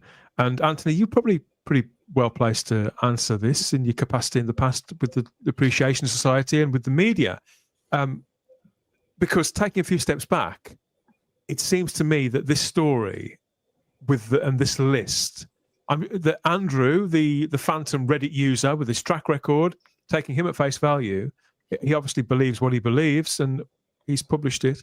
But I think the people are right. This does have the width of a story that's been planted maybe by the production team to regenerate interest in the show, maybe to dampen the flames of those who believe that Doctor Who is toast and that it's over, and a way of keeping the conversation going around it, because Doctor Who has always been a big publicity machine. But Russell T Davies has said before that he intended on coming back on messing with the fans and playing games with the media. Do you think it's feasible this could be a publicity stunt just to get us talking about it? Well, it could well be that, and kind of all kind of ideas are kind of flooding into my head, because when you see that list of those actresses, and as we say, great actresses, this is the one, I agree with Luke, this is the one, the Billie Piper one, that kind of sticks a little bit, because I'm thinking which of those actresses in the grand scheme of their career would see being the Doctor as a smart kind of career move. And I think those early actresses that you showed us may shy away from the fact that, it was one of those things that Dominic Cumberbatch always used to say, he never imagined seeing himself on a kid's lunchbox or a kind of flask. Yeah. I don't think those actresses see themselves in that way. Whereas I think potentially Billie Piper might well do. I think there's even a story that I have in my head that she's said, I'd love to play the Doctor at some point. A story that she even mentioned that to grab some headlines a couple of decade ago. I think it would devalue Rose Tyler, because I feel as though she was a great character. I thought she was so intrinsic to the success of those early seasons. So to have her kind of jump and become the Doctor, that's going to be a real leap. I just feel really disappointed again that we're kind of talking about something that doesn't, to my mind, fit the image of the Doctor. I don't know how you would weave that into a story apart from the fact that the Doctor fancied that face, so he's going to take it as his own, or her own, their own. I liked that face. It's a great face. I'm going to have that face. Would she be able to pull it off as the lead in the series? I can't see it. Andrew from Reddit, you're wrong. It's not happening. And there's another element. But I do feel as though it feels quite, it feels like it could well be the truth. Sorry, Charlotte. I was going to say, this idea of it being planted and it being put out there to sort of distract us. I had that thought as well. Because like you said, we had all that sort of talk, and like the people who hear whispers and gets people sort of talking to them, they were all pretty much in step with a different version of Doctor Who's going away for a while, at least. Maybe not cancelled, but at least the show isn't coming up, isn't like ready to go rearing back up again, and it's going to sort of have a bit of a break. And now all of a sudden, we're not just getting maybe one name being thrown out as a potential Doctor. We're getting a list, and they're all female. Before, usually when we get this, it's a mixture of males and females. Suddenly they're all female. Suddenly they're all past actors that have been in the show. And also, the thing that made me think, is this a plan? Is because throughout this series, and I've been noticing it, there's been these little lines about the internet and trolls and little digs by Russell and his writers. So I feel like if And obviously this was all done in one batch, so he's not responding to the current thing, but it feels like Russell at times has got the internet in his head, that he's got this idea of online fans and online fandom really stuck in it's like an issue he doesn't like. So what would be a good way to mess with us? What would be a good way to sort of get us all sort of not very happy? Put a list out of just females. Put out a list that's gonna get fans really not happy. And that's sort of the other side to me for this, that I can't fully believe it. That's just my little theory though. I don't have anything to back it up. I think you're right, Charlotte. I think it reads too neatly, if you know what I mean, to be a leak. You know, it seems like it's almost like, as you say, a plant that, you know, if we put this out there, it may get people talking about the show. It may get extra views. It may bolster our ratings. It may put a bit of talking point around the program when actually people aren't really, because I know that you always look to see if anything's trending after a program has aired or before a program's coming to air, and there's no real noise, there's no real excitement, there's no real buzz. So it may be just to drum up support for the last and talking points for the last 3 episodes. Well, that one and the finale. This idea of if people think Shooty's going to regenerate into a female, it might get people to watch the finale. Yeah, it smacks of a little bit of a false flag, if you see what I mean. The Wimbledon effect, Anthony. It's like we've all said, if you look at the general perception, it's still very much so majority of the fans see the character as a male.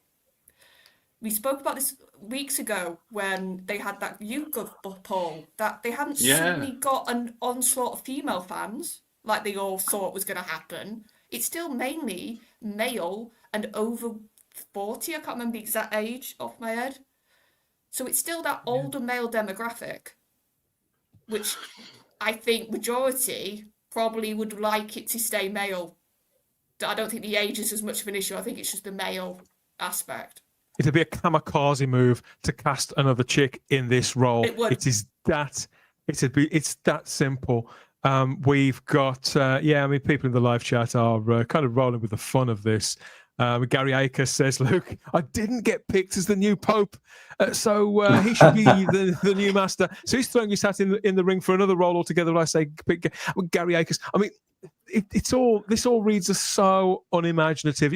How many? There must be hundreds, a couple of thousand at least, steadily working character actors in Britain.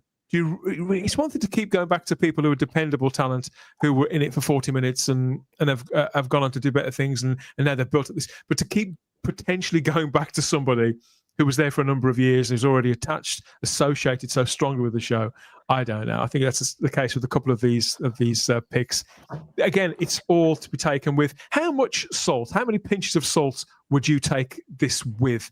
Do you think, Luke? You know, I enjoy this kind of speculation. In many ways, you could say that this show is built on speculation. But and Doctor Who fandom, in many respects, is. But let's put it this way: I won't be losing any sleep over any of this. I won't be holding my breath to hear any of these people be announced anytime soon. Well, let's clear one thing up now. We have not seen Gary and the Pope in the same room, so we cannot unequivocally say it's not Gary in a mask. We cannot say that. So he could pull a master on us and do the big reveal. It could all be white smoke and mirrors for all we know. You've seen that big hat the Pope wears. You could easily get a baseball cap under there. Exactly. It's all part of the plan. I'd watch that as an episode. That's where he keeps his fags. But yeah, I think take it with a pinch of salt. If this has come from this guy who seems, I don't know, we were talking about Doctor Who being put on a hiatus, a little break. I've heard stuff of when apparently they want to start shooting.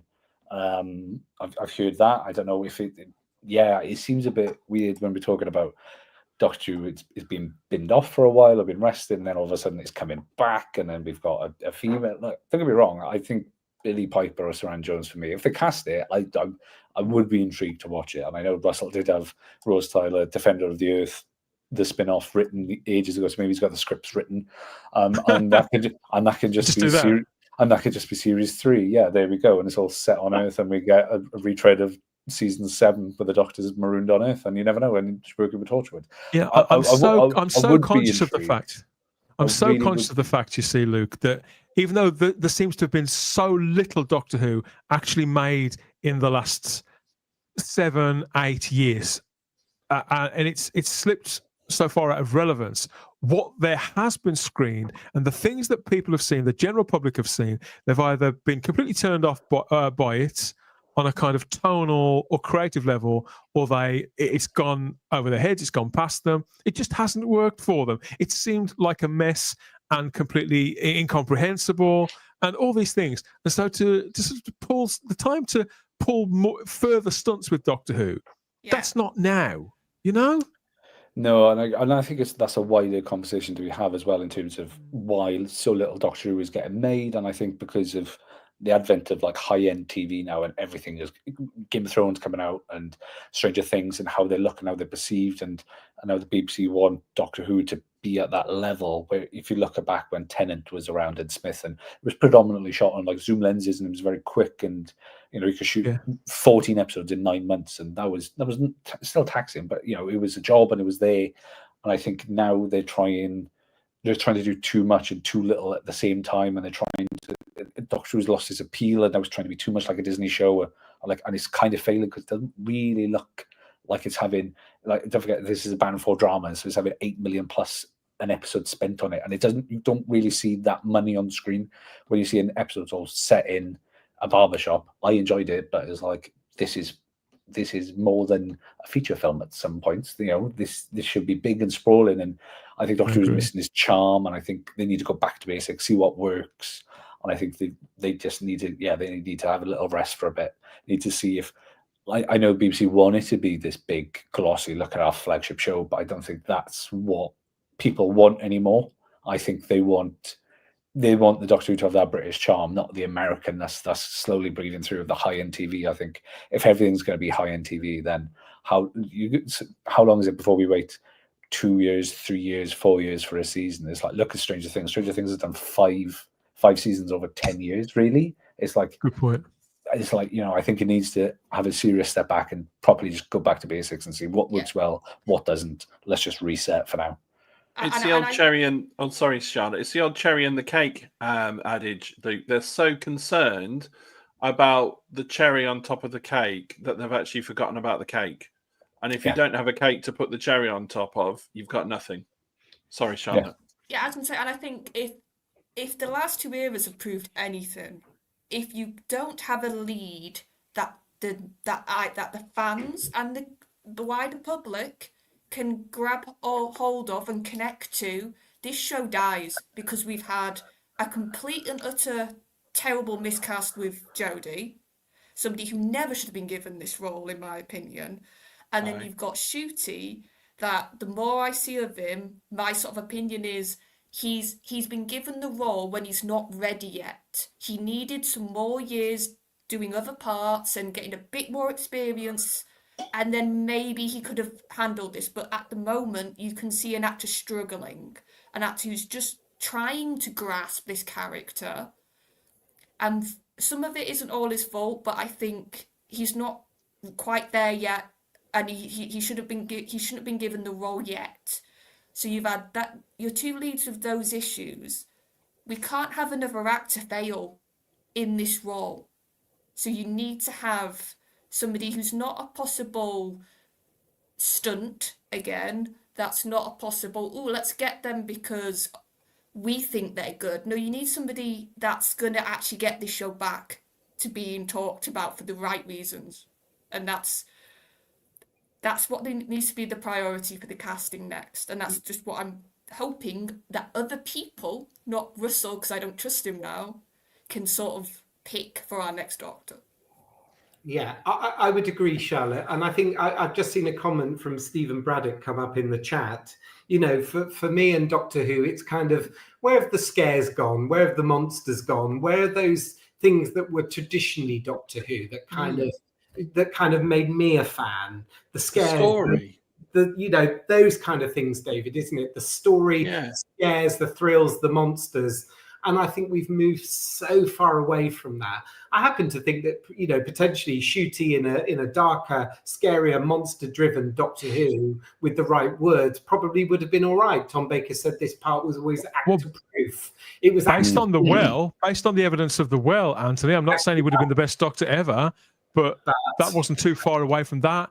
And it worked, and all that stuff that you just mentioned, that used to be the fuel of this show. Now it seems that the only conversation that ever really happens around it is concerned, is all wrapped up with identity and identity politics, and rather than the actual show, the content of the show. Exactly right. And I'm a big defender of those kids watching Doctor Who, because I was a kid when I grew up watching Doctor Who. They are the backbone of this show. And actually, you know, if you think of the story in the engine, as much as a 54-year-old me enjoyed it, to a point, where are the monsters in that? Where are the potential toys in all of that? You know, there's a spider, but it was seen so briefly. And, you know, I kind of liked those Tennant and Eccleston episodes, Matt Smith, and all of those where there was some real marketable products in terms of character option toys. Something came into my head about Billie Piper being cast as the Doctor. Of course, character options already will have the Rose Tyler mold in character options. So it's just a case of painting a new cloak, isn't it? So from a marketing point of view and a kind of money-saving enterprise, you know, you've got the Billie mold already, haven't you? I have to say that I've stood a lot. I've been very loyal to this show and been optimistic when a great many people have sort of given up.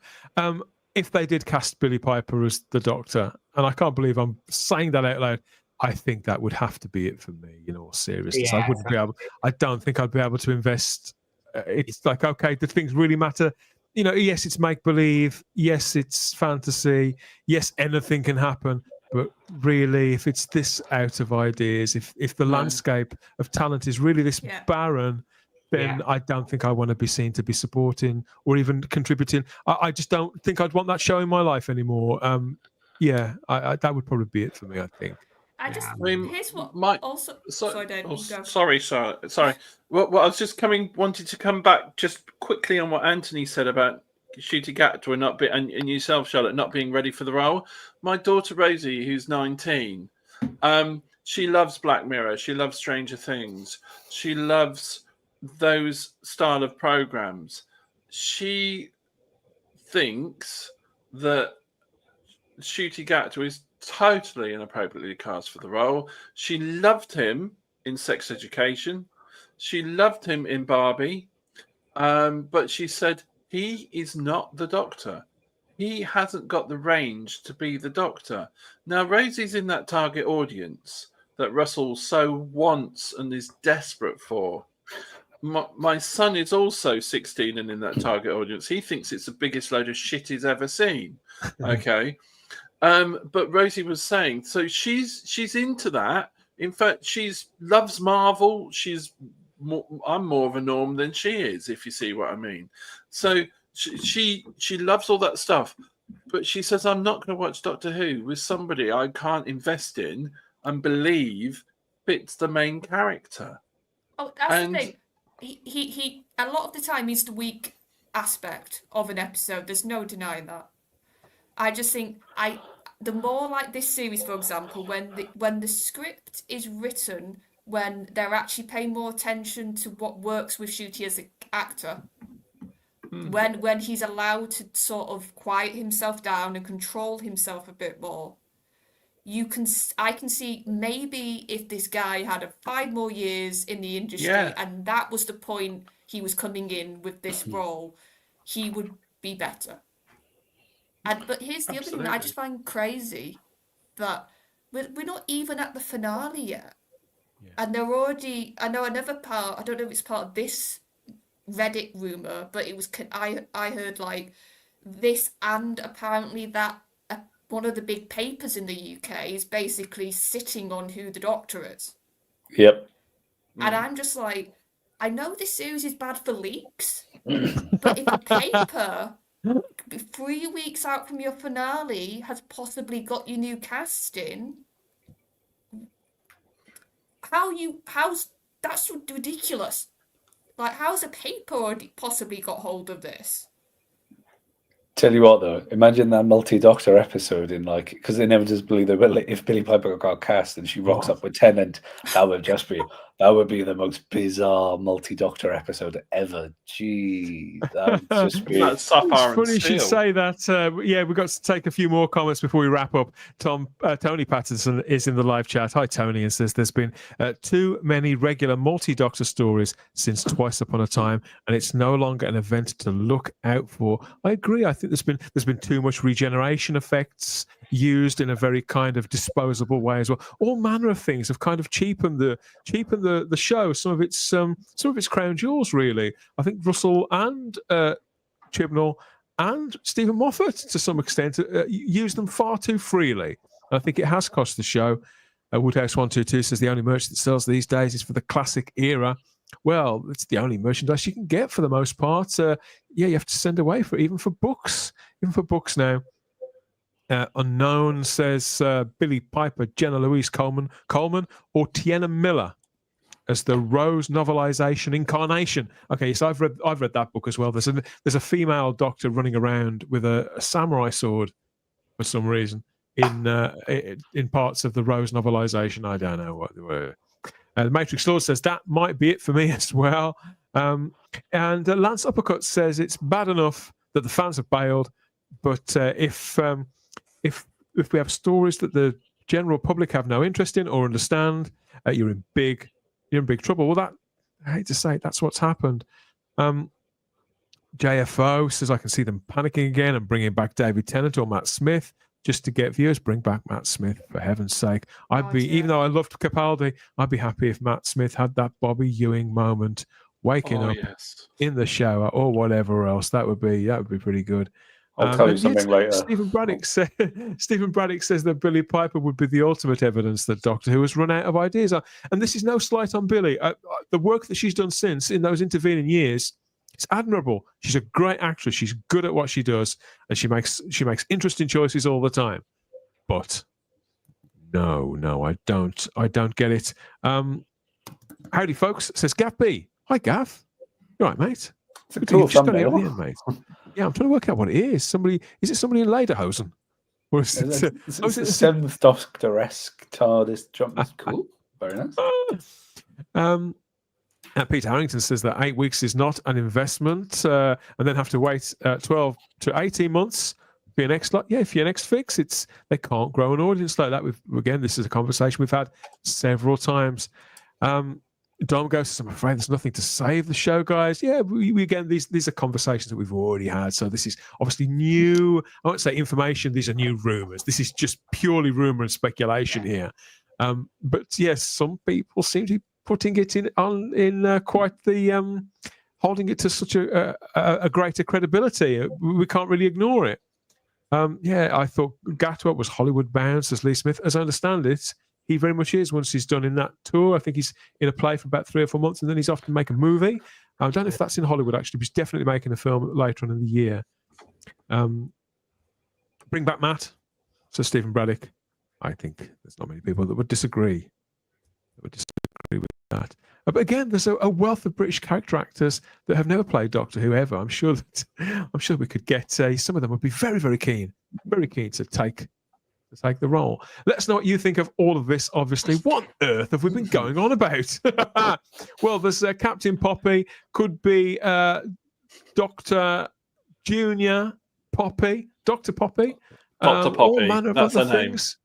We've got 6 potential 16th Doctors, all of them women, according to one Reddit user.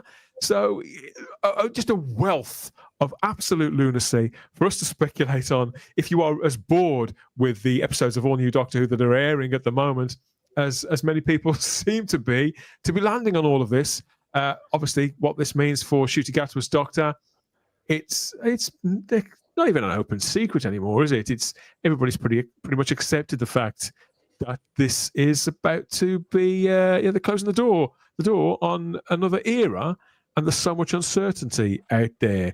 It could be a really lively time to be a Doctor Who fan or a Doctor Who producer over the next 3 or 4 weeks. For our part, we'll continue to bring you our honest opinions, and even to make the most unlikely or painful of prospects slip down that little bit easier with a bit of good humor and just taking the piss, really. So hit us up in the comments and let us know what you think of all those various candidates, the Doctor, the Captain Poppy stuff, and everything else ridiculous that we've come out with so far on the show.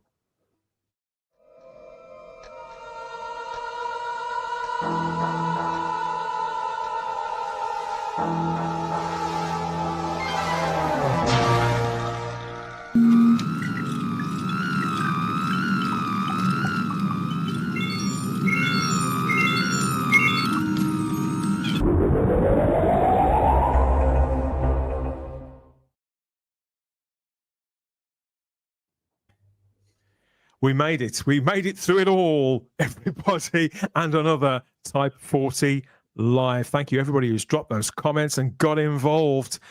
We are covering the past, the present, and the future of all things Doctor Who, for better or for worse, whether it makes sense or not. We're Doctor Who fans. We can stand a lot of that, I think. There's some people that believe that Doctor Who doesn't need to make sense, but I don't know. You can get in touch with your takes on all of that and everything else through our social medias. That's Instagram and X at Type 40 Doctor Who for that, as always. Or you can join us in the Type 40 Facebook group as well and let fly with paragraph after paragraph on each of those prospective doctors and all the other ridiculousness that we've come out with on this edition of the show. Join in with our review thread of that last episode, the story and the engine as well. There's plenty of time to get your views in on that. Or you can join us through the wonders of SpeakPipe there. Get involved with the podcasts and the live streams. Leave us a message, a question, a prediction, any feedback at all there through SpeakPipe, and we'll get back to you. Okay, where is Doctor Who sitting in all of this nonsense? Well, in the second half of an all-new season. There's 3 left to air. My enthusiasm for them, I won't lie, has been somewhat dented. Because I think in my case, I haven't really enjoyed much of the last couple of weeks. But we're looking later on in the week at the next one. Okay. Breathe. Yeah. We'll be back with more hot takes, cold shoulders, pet peeves, and pot shots on the next Type 40 Live. For better or worse. That's the Big Who coming up this Thursday from 8 p.m. as always. In the meantime, Luke, if people want a bit of reliable entertainment, they could hit up Cinescope, couldn't they? And dive in with the Hooligans. Absolutely. Hooligans, the 5-part web series about a group of Doctor Who fans that live together. And we see everything from fan fiction to aliens coming to life. There's Time Lords, Daleks, Sontarans. And if you're happen to be in Manchester tomorrow evening, in Gulliver's Pub, I Made the Time Machine, starring John Carley, the Big Finish's War Doctor, as a time-travelling H.G. Wells in tweed and a bow tie.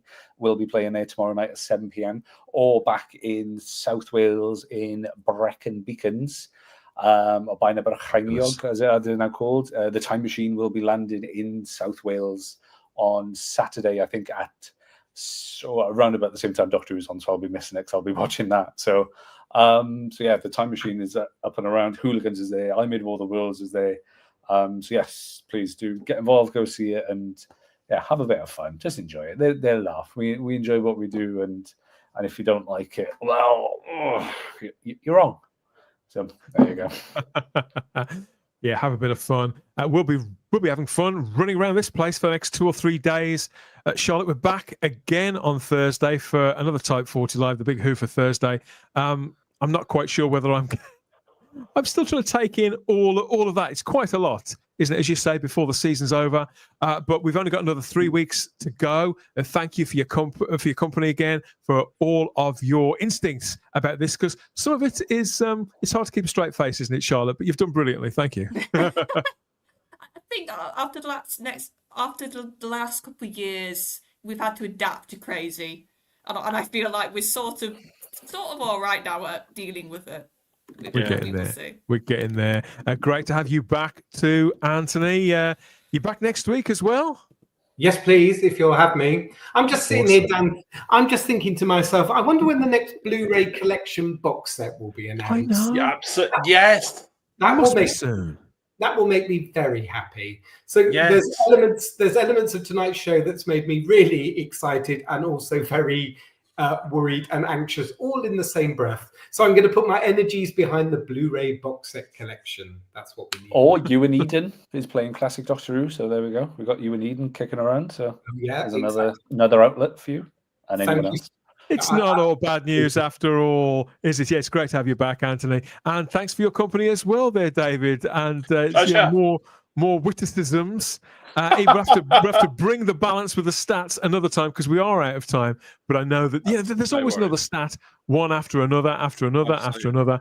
But you've been great company as ever. Thank you so much. And yeah, Luke as well, mate. Great to have you back too. And we'll make sure there's all the links to Cinescope there in the description as well. But yeah, that's it for this one, everybody. Thank you for all the comments. Hit us up with some more, by all means. We're going to run around this place, leave it up park, but we can take it all in. We always have the time. If you have the space here at Type 40 Live, back again on Thursday, 8 p.m. We'll see you then. Bye-bye.